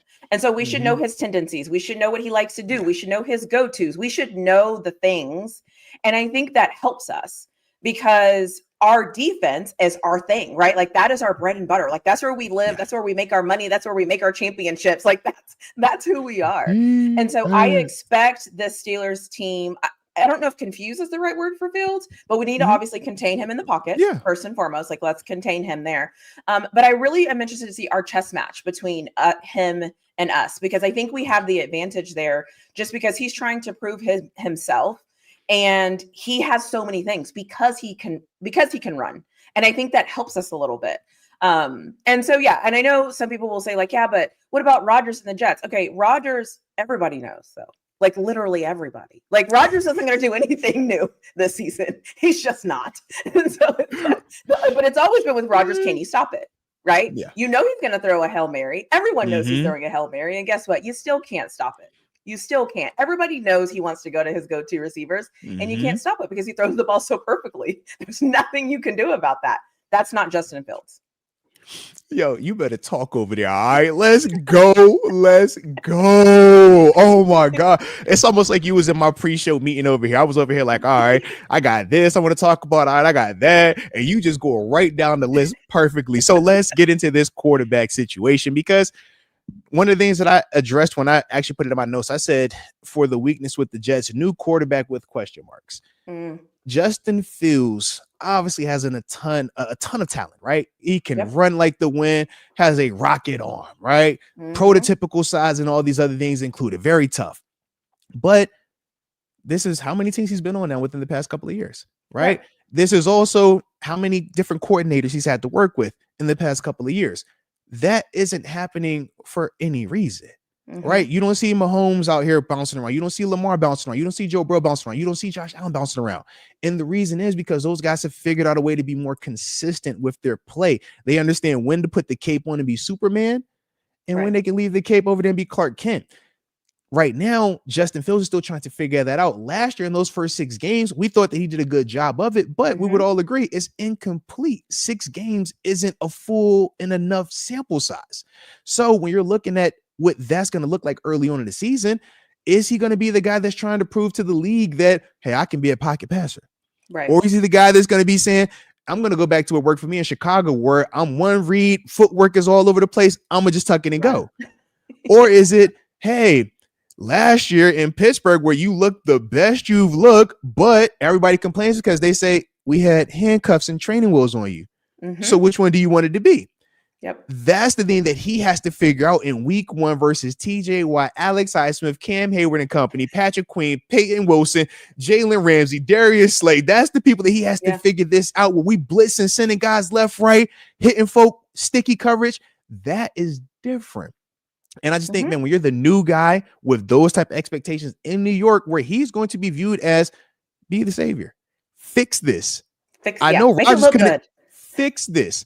Rodgers doesn't have that type of pressure here. We all know if this doesn't go right, we put it on Coach Tomlin anyways. Exactly. Wrong and different. We already know this. That's not the case in New York.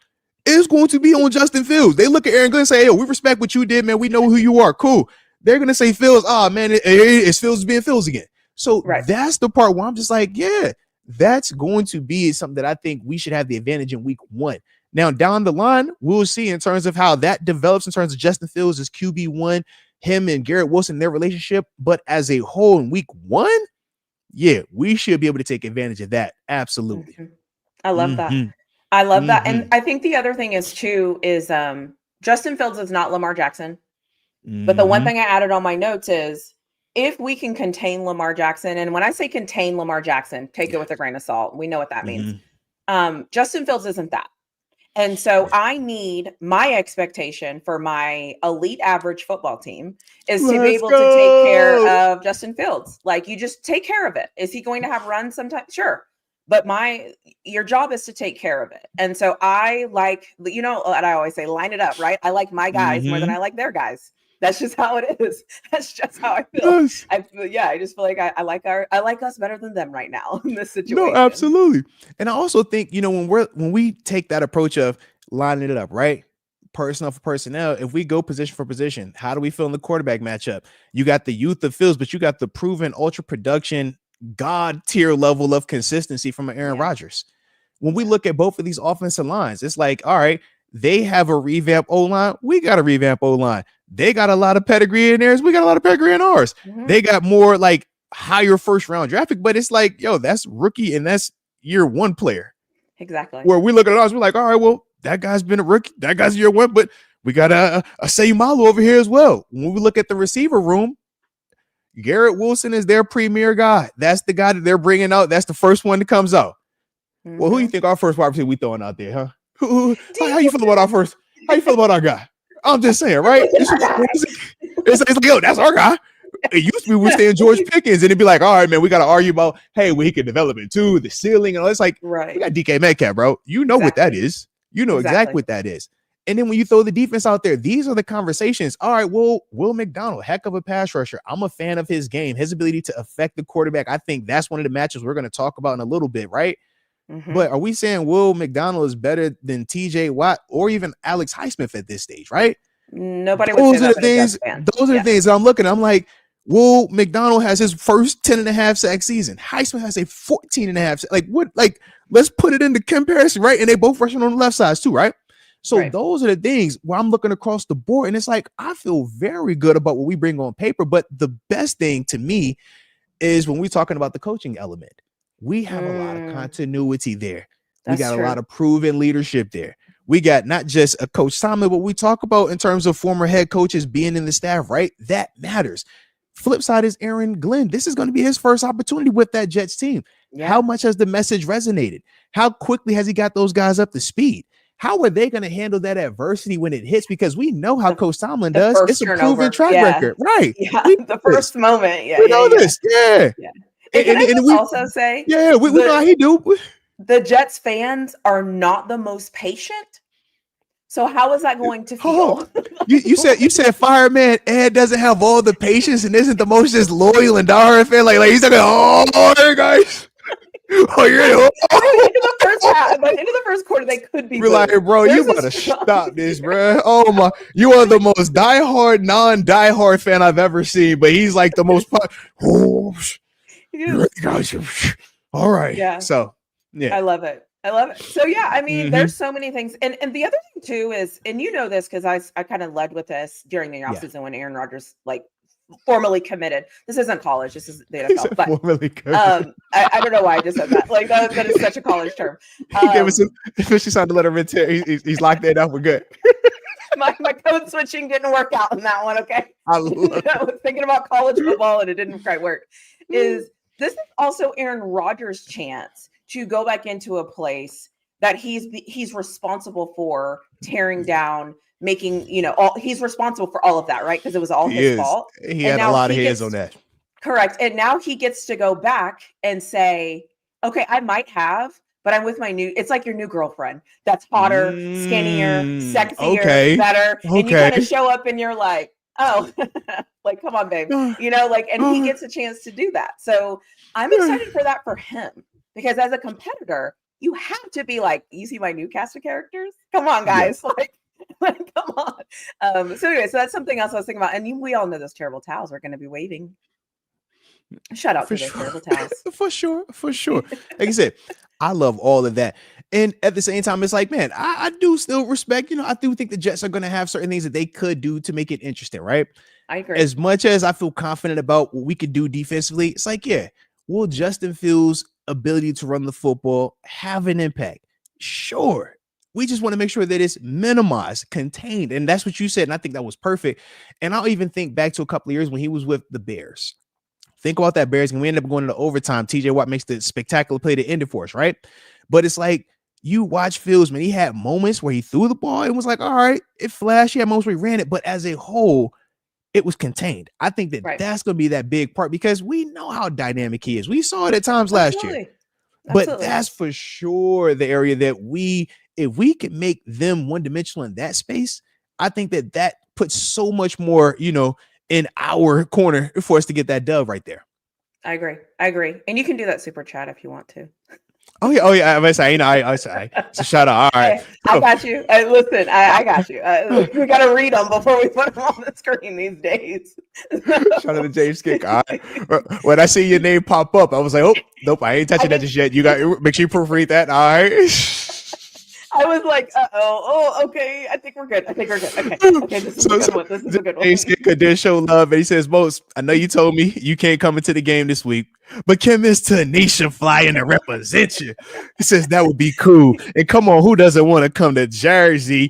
Please, let's go Steelers. You funny, James. I like how you try to just keep it real smooth. Oh, just come to the game. Just come to the game. Hey, look, Moats, you can't go. TaNeisha, why don't you TaNeisha to the game? You not slick, man. You gotta chill. Y'all gotta chill, man. All right, let's go. And I do see you also, Jay Cooley says, who scores our first touchdown this season? Ooh, I like that one. That's a good one. I'm so bad at picking scores and picking like things like that. Like it's a joke. Yeah. Like anytime I say something, a safety usually is the reason why we score. Like it's always off the wall. So ridiculous. I kind of want it to be Jaylen Warren, and I want it to be because the offensive line creates that for him.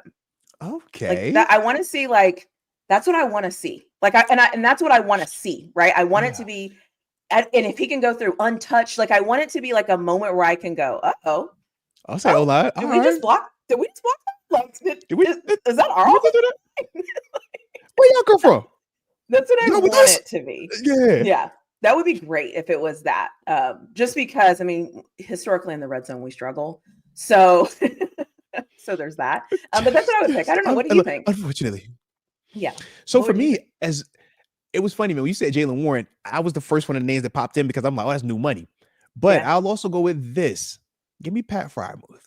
Ooh, I think, man, obviously we're coming out. We know we're going to run with a lot of heavy personnel, big body groupings. But I also feel like this is going to be Aaron Rodgers' chance to show not just him being back, but his ability to spread that ball around. A lot of people are assuming, man, every pass has to be DK Metcalf, Roman Wilson, right? But we are going to work Pat Frymuth. Arthur Smith wants to utilize these tight ends. He brought in Jonnu Smith for a reason, Darnell Washington, etc. I think that Muth is that guy. I think Muth will be the first guy to score that touchdown for us. I like it in that high red zone, man, about 17 yards out. All right, give me something nice in there, and probably he can have a nice little defender guarding him too. But I like him to give a little head nod. Give me something sweet in there, baby. That's what I'm going with. All right, so I got Muth scoring the first touchdown this season. Can I just say, somebody, I think it just popped up in the chat. I just saw the first score of the game is probably going to be a field goal. Okay, let's be honest. Okay, with who we are. We can't forget who we are. Okay, everyone, it's Boz. It's the first points of the game are probably going to Chris Boswell. Okay? Let's just put that in there. And then after we'll start crying. Okay. I'm telling you, if this team, I don't even know what I would do if this team opened up with getting the ball and drove down the field and scored a touchdown. I don't know. I might show up in a bikini or something on Tuesday. Look, look, check me out. This is how I feel. Because of what we just saw happen with UNC and TCU, if we score on the opening drive, I'm going to feel nervous. I'm going to feel like we got jinx. I'm going to feel like this is a trick. Y'all are setting me up for the okie doke. Because I watched that UNC game. They marched on that field. I was over here like, is that the same Freddie Kitchens that was in Cleveland? I was like, that can't be that Freddie Kitchens. What the heck is this? Like, what? And then the game proceeded. I was like, oh, all right, that's Freddie. I know him. That's Freddie. He's running that football. He's going to run the football. And guess what he's going to do? He's going to run the football, all right? So, yeah, that's my only thing. I'm like, yo, as much as I would want us to come out there, open a drive touchdown, and we feel great about it, I'm like, you know what? Maybe not so fast. Just don't give me an open field goal. Open the field goal, and then we get it rolling. I think we all collectively are going to think we're going to the Super Bowl because it just like doesn't happen. And so we're just going to like, it would be out of control. Like, anyways, like at this point, I'm like, and don't let it be a week one open and drive Rodgers the DK bomb. Oh my, we would lose it. We would lose.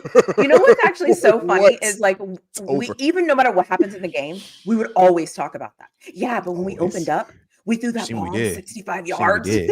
We've never done that before. We've never done that. That's different. That's why we different. That's what's going to happen. We're a new team. We're new. Like, that's usually what football teams do. But for us, we're like, no, we're not going to do that. We're going to kick. Okay, we're going to kick the field goals. We're going to do this. We're not going to manage the clock well. You know, all the things. So. No, absolutely. Absolutely. So shout out to that though, man. But I did got a couple of matchups that I did want to hit on real quick and kind of get your thoughts on them as well. First one though, that, you know, kind of stood out to me, man. DK Metcalf. We obviously know who he is, man. New money as well, but just got the highest paid DB in the NFL, also in Sauce Gardner. We know that's going to be one of those ones, ultra physical. But to me, I think that that's one of those matchups right there. If DK can find a way to have more success in that, that helps us in a major way. I agree. Sauce likes to follow guys, but we know Sauce's reputation is handsy.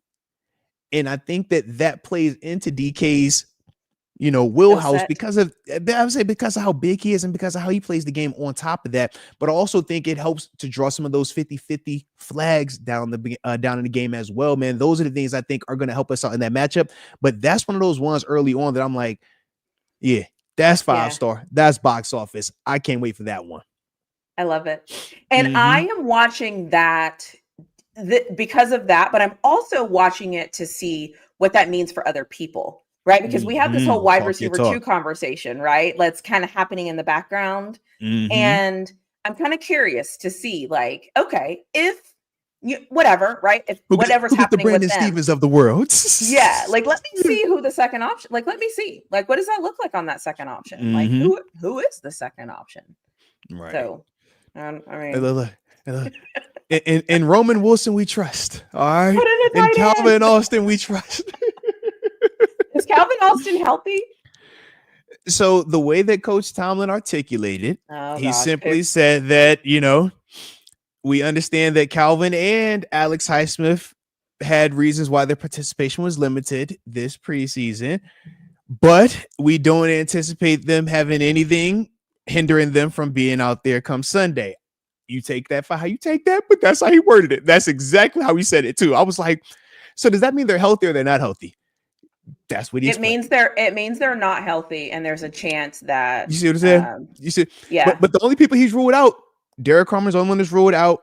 Herbig was the other guy that he spoke of in the sense of it's kind of up in the air if he actually is going to play on Sunday because he's come back from the hamstring. But that was it. So I'm like, all right, Coach T, I'm hearing what you're saying. We'll see though. We'll see. But that's what he said. That's what he said. So we'll see. We'll see. Okay. All right. We'll see. So Calvin Austin. All right, Coach. We'll see. Right, yeah. I ain't said. He said it. Don't shoot the message. I'm just here. Yep. But next matchup though that we should feel really good about, and you already kind of alluded to this, so shout out to you. But we got TJ Watt versus Rookie Blood, fresh meat. He said he like his fish wet and squirming, baby. Come on now. Armand Membu, obviously the 7th overall pick. Heck of a player collegiately, but we're talking about TJ Watt. We know what TJ Watt is. Unfortunately, he's no longer the highest paid ever non-quarterback. Shout out to Michael Parsons for that. But he's still the baddest defender on the planet, man. I don't care about anybody that has these awards outside of TJ because TJ is that guy. But to me, man, this is the one. Armand, even in the preseason, like he has rookie mistakes. You can see it. It's like, it's not like he's been out there. Yeah, it's just not like he's been like me. Are you a psycho like me? And you were kind of checking in. Of course. Are you a psycho like me? Oh my god! Because I was kind of like, when did the all right. Yeah. Let me just. I need to watch this. Let me. Oh, I was like, huh? The drives. Okay. Hey, that's the one right. I had him with. Okay. And I put in my. I was like, okay, noted. Okay. I was like, that's not TJ Watt that's rushing against him right now. I was like, I know what TJ is. Psycho that did that. All right, yeah, all right, yeah. We are here. We are here. Yeah, I already have the Seahawks schedule pulled up. So I know when they play this weekend. All right, come on now. All in. So how can we get better if we don't do all of these to make ourselves get better? We got to see this, man. I got to get information. I need to know. All right, I want to know everything. Is he healthy? Is he not? Has he looked? What did the preseason look like? Oh, all right. Got one. Okay. Circle him. So yeah. Shout out to you, man. Let's go. Let's so go. funny. Let's go. I was like, I'm never telling anyone I did this. Yeah, And yeah. I'm like, no, but what I did was every time the Jets were on in the preseason, I watched their first few drives. I'm not gonna lie. Yeah. I watched them. Yeah. Absolutely. Absolutely. It's supposed to. Hey, look, I don't want my first time seeing them to be Saturday. Sunday. Let me just get a peek. All right. Okay. All right. I see what y'all trying to do. And with that brings me to this next matchup, which is for us, man. Patrick Queen versus Justin Fields in the QB run game. You look at how they utilize Justin Fields in this preseason. He is still that same dude, man, that is pulling it down and getting up out of there. Even when he was scoring, I believe it was them versus the Packers in one of the matchups, he's one-on-one with the LB, he just runs right by him, right? And that's the thing that when we're looking at a guy like Patrick Quinn, we say, we brought you here, we compensated you to attack these type of guys, the Lamar Jacksons of the world, the dual threat, specimens.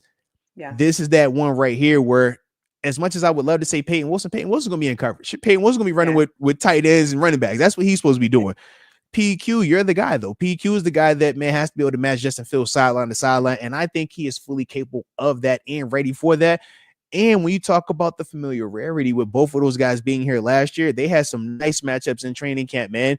These are two highly competitive, just freaky dudes for their positions, but PQ has to match that, and that's the big reason why I'm over here like, PQ, you better make sure your lungs, you done cardioed up, you good to go, get a little oxygen, whatever you need. Please. Because, we can't have you being tired. We don't want the hands on the hips to you remember that? We ain't doing that again, all right? We don't want none of that. But that's the one, though. That's the one. We definitely got to keep that because that's going to be the big part of containing Justin Fields in that run game. It's not always the design QB runs. It's going to be that pass where he's sitting back there and he wants to pull it. And now we're looking at PQ saying, hey, that's your guy. Go get him. Yeah. No, I think that's a good call. And that is part of the whole game plan of like Justin Fields will be Justin Fields because this is, we're all, this is the NFL, right? Like this is the NFL. I get it. And you should win more battles than you lose, period. So that's kind of like where I'm absolutely. So look, if they match up 10 times in this opportunity, I need PQ walking away with 6 to 7 of them. Exactly. Straight like that. Like that. Can't be even. We got to win it. Can't be even. We have to win it. And this is the same message that Coach Tomlin tells those guys as well. When he pull up these A players versus A players, the 5-star matchups, we're not looking for evens. I don't want to even. I need a clear victory, man. Those are going to be the things, man. Absolutely. A players play like A players. Otherwise, we got the wrong players here. That's how it is, man. And that's a different conversation. It is that simple, man. Straight up. Now, one of the ones that I don't necessarily feel as strong confidence about, but I know it's extremely important, and we're going to learn a lot. Broderick Jones versus Will McDonald. I thought I was trying to give Broderick a break. All right. Hey, Broderick, you've had a heck of a preseason. I don't know if anybody has been beating the table and champion for you the way that I've been this preseason. We've been chopping up film on you. We've been talking about you a lot. I'm in your corner, Broderick, okay? I put a lot out there on you. I'm supporting you, all right? I believe you. But you got a dog of a matchup this week in Will McDonald, okay? He did come off with 10.5 sacks last year. The dude could play. Good size on him, athletic, understands how to rush the passer, knows how to put together moves. He's hungry. He's good. Yep. This is going to be a great first test for Broderick. This is going to be a great opportunity for us to see if the things we were seeing from him in the preseason, where he looked athletic, where he looked confident, where he didn't look overwhelmed, where he wasn't highly penalized, right? If all of those things that we've been seeing that I've been articulating are true, well, this is going to be a great opportunity to put it on display because Will is going to want to kill Aaron Rodgers out there. We already know this. Absolutely. He's going to be extremely hungry. And if you're Will McDonald, you're doing like most pass rushers do, and you're saying, which tackle do I want to rush between Troy and Broderick? I'm going to rush Broderick. All right. You go every time. Yeah. Until Broderick proves otherwise, that's kind of what you're doing right now. So that's one of those matchups that I'm saying, man, Broderick, prove why you are who you are. We drafted you in that first round. You had a lot of prestige, a lot of acclaim coming into the league. We understand you was at right tackle, but now you are at your position. Make it look right, man. Yeah. And I need you to show up, right? Like I always say, like in college, I'm like, show up, do the job. And I'm also kind of like, okay, it's week 2. All right. In the NFL, I'm like, show up and do your job. Yeah. Show up and do your job. Like, you have a job, show up and do it. Full stop. Like, show up and do your job. And I will say that I'm actually excited to see this matchup now so that we can kind of get a good gauge. Like, are we talking about like 50-50 here? Is he going to win? Like, what are we doing? Because I think, again, this is a me brain because I'm a fan. I might say this and you might go that no. But that's not a regular, that's a PhD brain. Just put some respect on it. It's a PhD one, all right? It ain't no regular one, it's PhD. It's top notch. So in my mind, I'm thinking this. I think football is full of mind games. The mind games you play with yourself and the mind games the coaches are kind of play with you to get you kind of out of your rhythm. And I need Broderick to stay locked in. And I need, even if he does well in the first time and it seems easy, or, like, I need him to like stay focused because it's a 60-minute game and all the things. But like, I'm interested to see what kind of mind games are almost going to play with him on, because I think part of the challenge for these athletes is that mind game of like, I got it, I'm good, everything's fine. And then it's like, no, you're not.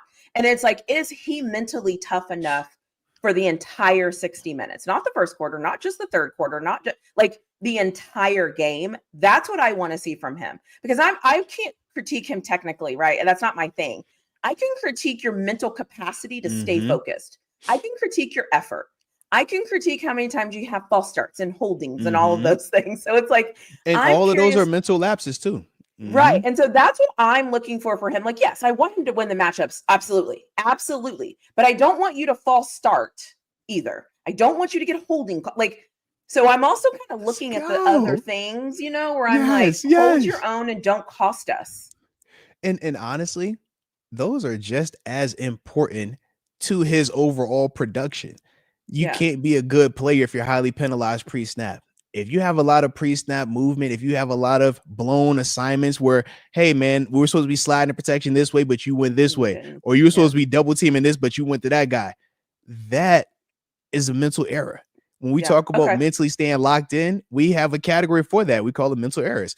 And as a defender, we say, man, mental errors and missed tackles are the two main reasons why teams get beat, why defenses get beat, why people get, why do you look bad at this level? You mentally have to be just as locked in, and you hit it perfectly. 60 minutes. Some people do it for the first two series. Oh, man, hey, y'all look great in that first quarter. And this is the thing that's funny, right? Because full circle moment. What is the thing that we always say about the Steelers? They always find a way in the end. You think about Coach Thomas. That's what they do, because the mindset is always, we're not trying to do it right here. We're trying to make sure that we're going to do it in the end when it matters the most. So we're staying in the fight. Now that it's getting to that nut cutting time, now it's getting time to the itty bitty, all the chips to the table. Man, you still can't stay focused on. Man, you thinking you tired. Oh, you a little sore because, you thought because you did it in the first quarter and y'all were up 2 scores that everything was good. Man, you had the exciting play, man. You got the social media crowd going nuts, but now when it's actually time to hit this game, when a field goal, your guy missed, our guy hits it, and we're out of here talking about, man, we won. It was an ugly win. I don't care how it looked. It's a win. I ain't never seen an ugly win. Same way I ain't never seen ugly millions. All right, I'm saying, bro, all that look good. All right, all that look good. I don't care what y'all say. You ain't gonna make me feel like an ugly win. All right. And that's my biggest thing, right? Is how does he stay in there? Because I think everybody will admit he's our biggest weakness, probably on offense. Well, we'll call this our biggest question mark. Our biggest. It sounds better. You're right. I won't call him a weakness. I won't call him a weakness. He's our biggest. He's our biggest. Whatever. Insert positive word like you do so well. Here we go. And so I mean, he can't. And if he is going to be our biggest concern and he plays decent, we should be fine. It's if it goes the other direction. You with me? We on the same page. If bare minimum Broderick is the guy that we're saying is that line, right? And he can be varsity, it's like, yo, we got what we want, because he has to me, he's gonna have the toughest matchup of all the guys that are out there. I feel like that's the one that isn't necessarily slanted in his side all the way, but he can change that narrative. And I think that's the cool part about the games now. all of the speculation, all of whether guys are promoting dudes or talking bad on people, it's like all that kind of goes out the window because you get a chance to rewrite it. We always say that, these games are your living, breathing resume. I suck until I go out here and I block Will McDonald to sleep for 4 quarters. Hey, you're a nobody until you go out there and you get 3 sacks in this game, or you get these 2 picks. Nobody was talking about Beanie Bishop until he started getting interceptions. Then it was like, oh, people started to know Beanie Bishop's name all of a sudden. Like, oh, who's that kid right there? That's how it works. So to me, when I look at Project, it's like, hey, man, you can get that narrative off of you. You got an actual opportunity. You are in full control. And I think that's the best part about being a player. You get to change everything. You don't have to depend on that coach to give you no lifeline. You're the one out there blocking the dude. Do your job, man. Do your job. No, I agree. Now, the last matchup that, for me that I'm kind of looking at, I'm saying this is one of those ones that I think is going to have those dividends on us. And I already talked about him in terms of that first touchdown element. Is Pat Freiermuth, but him versus Quincy Williams. I think for me, man, Quincy, super athletic. And it was interesting too, because in the preseason, the way that they were playing Quincy on the inside, they were using Jamin Davis, who had come from the Commanders, doing more of that Sam linebacker stuff. But with them releasing him, you're looking and it's like, well, how are they going to match up in some of those passing situations? Which of those linebackers between Sherwood and Williams do they want to have doing some of that running with the tight end stuff? And it's been more of Quincy based on the preseason, obviously with Aaron Glenn being the new guy over there. So when I look at Muth, I'm saying to myself, man, we're going to use tight ends. We're going to have those LBs out there. If we're not trying to win in terms of attacking these corners, this is their best cover guy to me. This is going to be the guy that Muth has to win his fair share of matchups on. So when we're talking about the DK and Sauce being even, we're talking about Fields and Queen being even. I look at Pat Freiermuth and I say, man, you and Quincy Williams, to me right now, y'all are pretty even. Quincy really just popped on the scene in terms of league-wide getting that accolade, getting that type of recognition. But he's a good player. Muth, he has that buzz, but it's still like, all right, are you ready to take that step to be a Mark Andrews, Travis Kelce type, or are you more nice wide or nice tight end number 2? Like that's what we're trying to see with Muth right now. So that's the reason why when I look at this matchup, I say, man, I want to see how he steps up versus this type of quality opponent, because if he is the guy who we feel he is, right, in terms of why we compensated him, in terms of why we even kept him after trading for a Jonnu Smith, it's like, man, this is where you show it. This is where you prove to Omar that we don't need to go and get another high-level wide receiver 2. You're that guy. The production comes through you. So that's why I'm looking at him right there. And like I said, first matchup, we don't know what we don't know, So it's like, man, show us that you're that guy. Show us that you're ready to take that next step, that you're not just a guy, that you are the guy here. We talk about Heath still to this day because what he did here, man. Be that guy. You're capable of it, man. That's why I'm a big Muth fan, man. But it's like, yo, it's time, man. It's time. It is past time. And there's 2 things I want to just say, because I have to say it. I don't want to see a single toss. I don't want to see it. I don't care. I don't want to see it. The second thing is, if we get into that red zone and I don't see Darnell Washington and DK Metcalf and at the same time, for sure. Okay. I will have a moment. Sure. Okay. So those are so I don't want to see any tosses. For sure. Throw them away, burn them, set them on fire. I don't want to see that. I don't want to tosses, see jet sweeps. None of it. I don't want to see that. And if we get into that red zone and I don't see those 2 massive human beings in at the exact same time in the red zone, it hasn't happened yet. So I'm just verbally putting it out in the atmosphere, because how can we not have them both out there at the same time in the red zone? Like, I don't know anything about crafting a play, but I would like to think that those 2 guys you want out there on offense in the red zone. Like, I don't know. Like, call me crazy. We ain't asked for much. We're not asking for much. We want our big body guys out there. And I'll take it a step further. Can I get a jump ball to one of those guys while they're out there in the red zone as well? See, now you're pushing it. And can I just say something? That's the difference, though, between elite average and elite. Elite teams put their players out there and they give those guys the opportunity. And they get on the ball. You're right. And they give them the opportunity. Yep. Elite average puts them out there and the entire fan base is like, did we really just freaking do that and not throw it? So, window dressing, smoke and mirrors. Yes. It was out there, and then we hand off the ball to Warren and he gets -2 yards and we're like, what is this? No.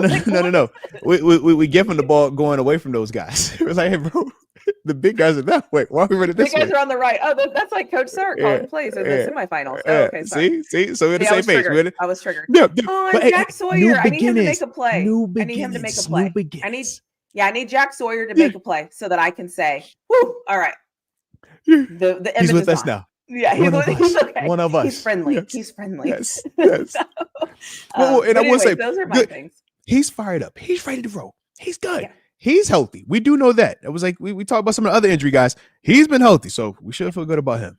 I am so excited just to see what this looks like. I need to see what this looks like. I need to see where my, where my expectations should be as far as that was crazy as hell. Let's never do that again. Two, oh, okay. I've never kind of seen that one. Oh, okay. That was interesting. Didn't work, but that was interesting. Look, but it was pretty cool though. I was gonna say so if you had to just if you had like 2 or 3 things that you're like, yeah, this I just need to see these 3 things. If we can walk out with these 3 things, I'm good. I'm satisfied. What would those things be to you? Turnover. I think we have to get turnovers. Mhm. I think Boz has to hit every single field goal. Shout out to Boz. And when we get into the red zone, we have to score touchdowns. And I want to see that big boy package. Like why do we have them if we're not going to use them in the red zone? Yeah. Honestly, what is their purpose? And so those are kind of my 3 things where I'm like, turnovers is Steelers football. Chris Boswell hitting all his field goals is Steelers football. He do that. Mm-hmm. Right. But doing smart things on offense, that's usually where we, what's the word?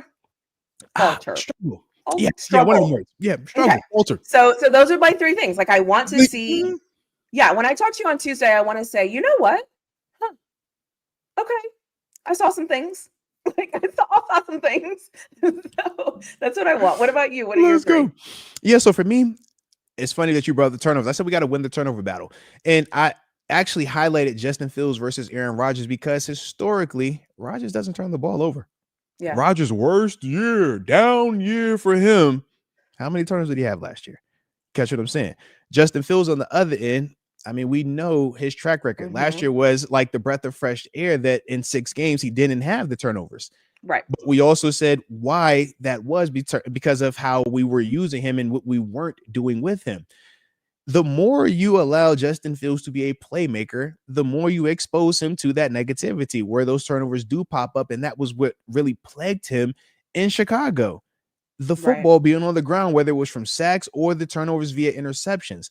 That's something that I feel like the Steelers have to take full advantage of. And if we're protecting the ball with an Aaron Rodgers-led team, it shouldn't be a ton of turnovers on that end.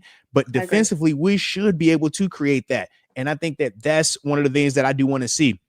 The next thing I would say is we got to limit the explosive pass play. And the reason why I just say the explosive pass play is this. We know the Jets are going to try to run the ball. That to me is their best chance for victory. If Fields has 100+ rushing, if you bring in Breece Hall and Braylon Allen, if those type of dudes are having that type of success running the football up and down on us, that hurts us because now the play action pass becomes a factor, and now Garrett Wilson really can thrive. Yeah. If you make Justin Fields have to sit back there and all he can do is throw the football because we're stopping him every single time they're trying to hand it off or do that QB run, you are going to see a version of Justin Fields that is going to go back to the Chicago vibe from my perspective. And I think that we will feel really good about that.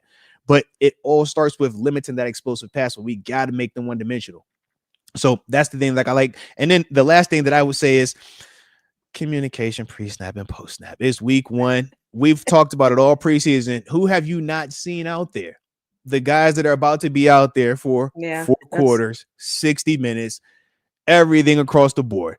So we're talking about fatigue. We're talking about how do you feel when you're getting hit for the first time. We're talking about how do you handle having success for the first time this season with the new cast of characters. That first time you make your explosive play, you're so hyped. You're like, but you celebrate a little bit too hard. Now you're a little winded the next play. That type of stuff you got to manage, right? Oh, that's in week 1. These are the little details that we don't talk about. You like, bro, you learn. All right, that celebration was a little bit too much, bro. Not like gonna get the ref all the way back. All right, so I'm thinking of all of that, but also this O-line, right? In terms of the communication, those stunts, those blitz, the blitzes that the Jets are going to be sending. You have to communicate up front. If that O-line is thinking that, that's the guy we're going to paint, but it's coming from over here, we're screwed. And then defensively, hey, man, we're in this coverage. We're not. That dude's running wide free. No, we don't need that either. So communication. We're screwed. Yeah.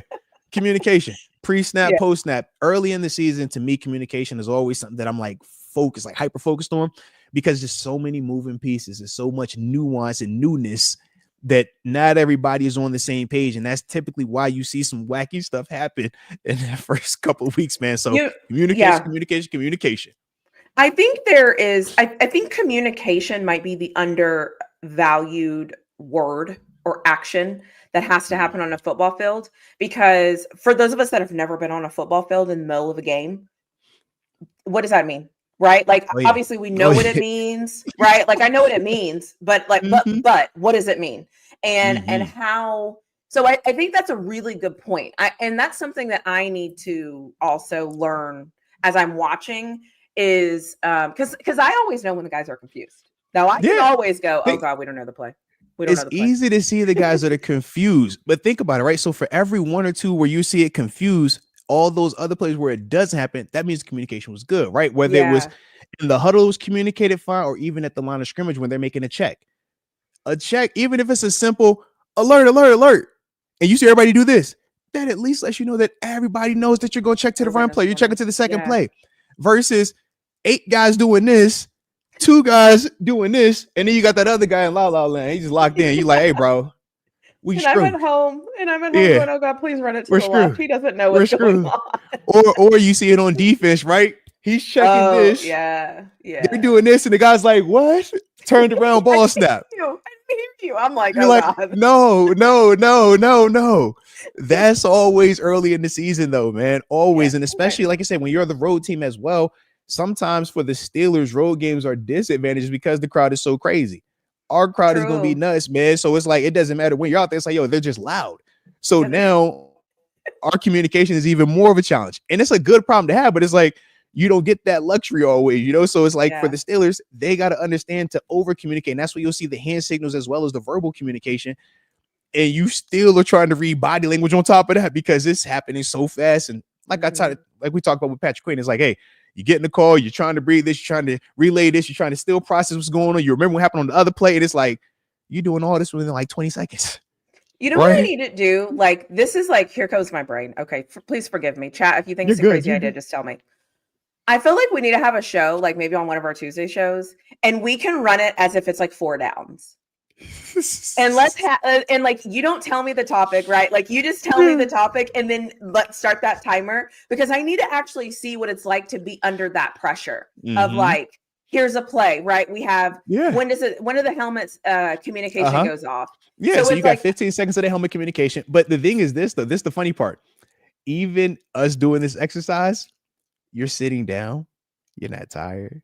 You didn't have to chase anybody. Going to be hard. You hit anybody, and it's still so fast. Heck yeah. Because we're over here like, okay, you ready? This the call. Boop. All right. Yeah. Hey, now that was the call coming out the huddle, but they lined up in 2x2. All right, cool. So we in the first call. But look, now that slot receiver just motioned to make it 3x1. Whoa, okay, now we checking it this call. But your alignment has to change because you were walked out on that slot receiver at number 2. He motioned over 3x1. You better get back to that B gap. Otherwise, we got a massive hole right there. So you got to find your alignment all the way over there, and everybody has to communicate that everybody bump. Has to do it. It's just like I said. I mean, and it's why I love football. There's like it's the game, and then it's the game in the game, and then it's each players, and there's 11 players, and there's 11 players on their team, and then it's this, and then it's communication, and then it's crowd noise, and then it's rain, and then it's snowing, and then the ball, and it's like all of these things. Hey, look, and we don't even talk about the travel part. We just look at the travel like that's just it is what it is. People like, bro, there's a lot to go into this thing, man. It's a lot that goes into it. Absolutely, but you get paid to do the job. To do it. And that's why we always say, man, we're not looking for excuses. Show up, get it done. If you want sympathy, if you want empathy, if you want somebody to pat you on the back, go get a different field, go get a different job, man. At this level, we don't get that.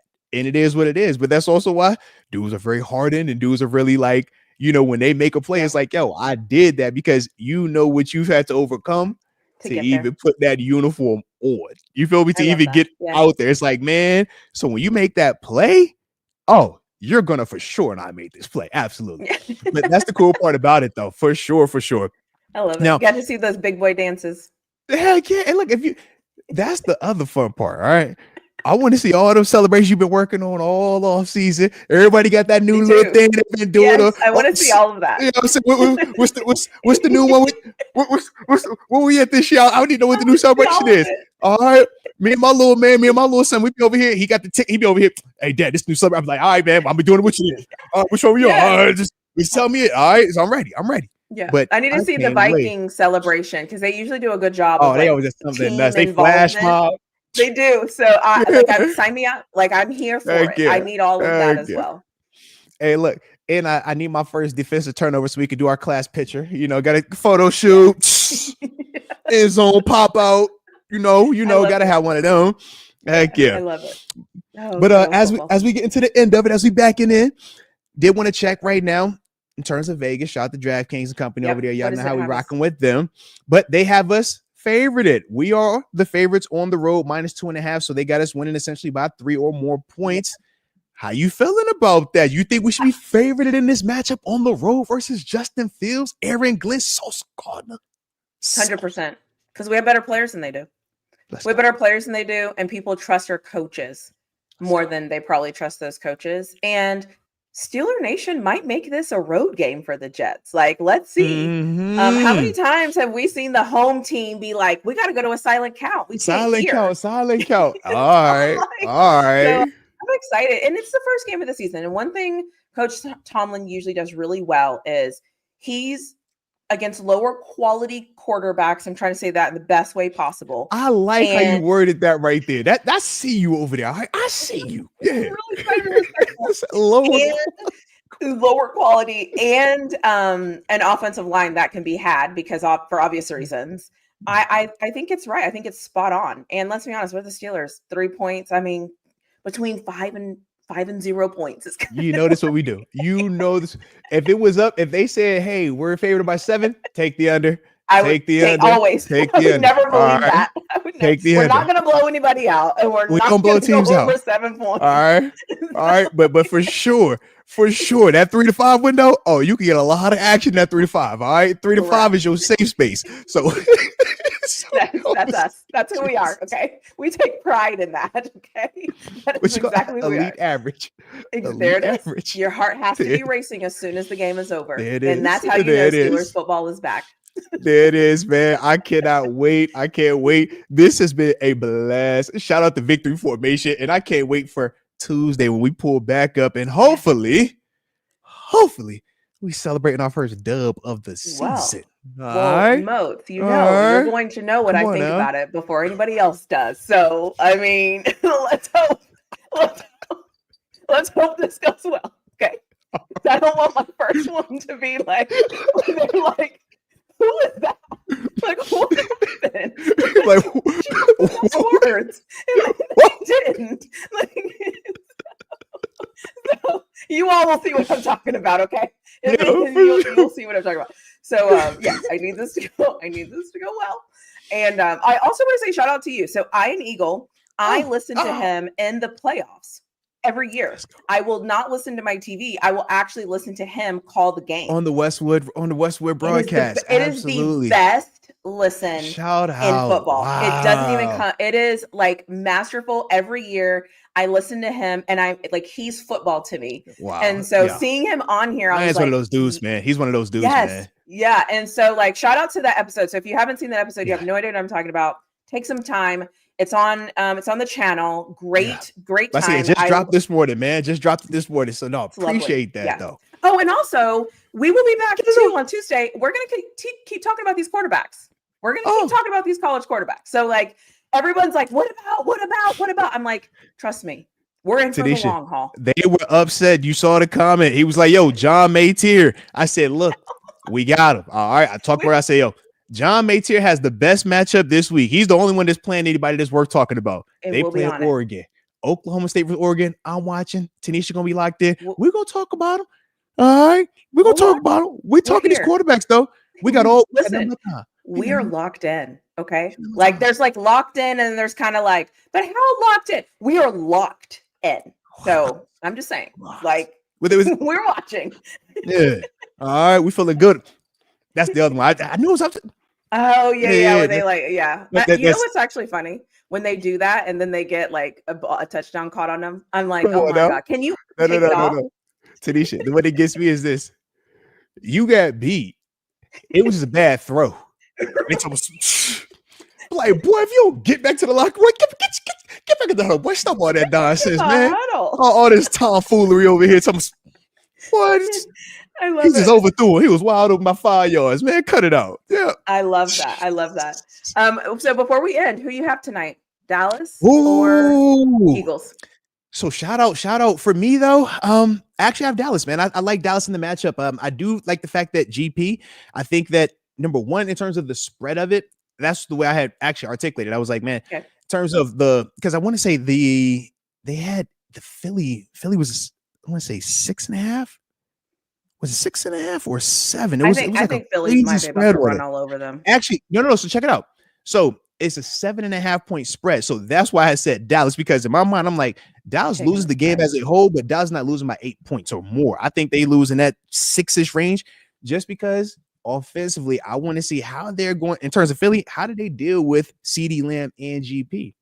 I think that's a different ball game. Healthy Dak is going to be slinging that rock, man. So that's kind of why I got that approach. Yeah, but who think you they like? might Who you have an got? offensive line problem. I think the Cowboys might That's have an real. offensive That's real line life. problem. Mm-hmm. I will be honest though, I didn't watch any Yeah. of these teams in the preseason, so I don't want to like. I'm just thinking it Man, who out loud. cares? This is what we do with fucking ball. I don't trust Dallas's offensive line at all. That's why they had to draft an offensive lineman in the first round because they needed it. Yep. And I like Philly's not change. They haven't changed anything. Like they're not adjusting. They're not revamp. Like this is who we are. Okay, we're coming after your quarterback. All right, we have Jalen Hurts. Y'all can't stop the run. We have Saquon Barkley. Y'all don't.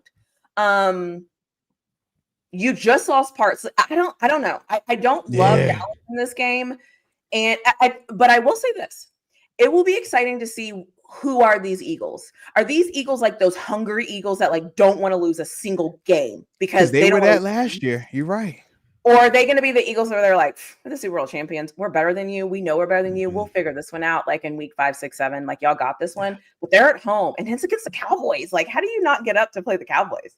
I'm taking the Eagles. Banner I don't know if I'm dropping taking game. the Eagles and the points though.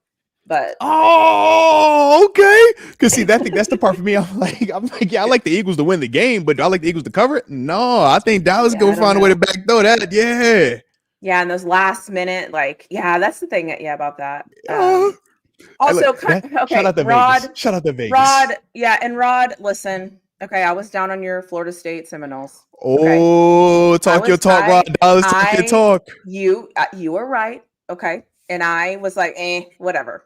But they have to continue to do better. But as of week 1, I see them. As of week 1, I see them. There you go. There it is. And we're gonna see what's up with Bama too, man. Because maybe that was just a Bama thing. We don't know just yet. It's a lot. A lot of moving pieces with that one. All right. Yeah. But I respect shout out, man. Let's get it. Tanisha, this was an absolute blast, man. I can't wait till we do this again, man. We gotta watch this game. But yeah. Is there anything else you got before we get up out of here officially today? No. If you want college football anything, I have my Colorado video out, my Texas video is out, my Steelers video will officially release tomorrow. So it will be more about me talking like this, and I always take accountability. That is what I do. So I'm glad you saw it. I'm just like, Ryan, I'm just saying. I always take accountability. That is something I will always do. So just saying. Thank you for your comment. Let's go. Well, y'all already know, man. We're off the rails. Let me get back locked in. Rod, it's your fault, Rod Dollar. It's your fault, bro. But we do appreciate everybody that did tap in today, man. Hopefully y'all enjoyed this new addition to our Thursday shows. Like I said, we're going to be doing this every Thursday that we stream in the season. Tanisha will be joining us for Victory Formation, man. We focus heavily on the game preview. So like I said, man, hit that like button. Don't forget to subscribe and make sure you subscribe to her channel as well on the Really Flawed Football channel. Don't forget to show her some love also. But we appreciate you. And until next time, baby. Peace. Bye.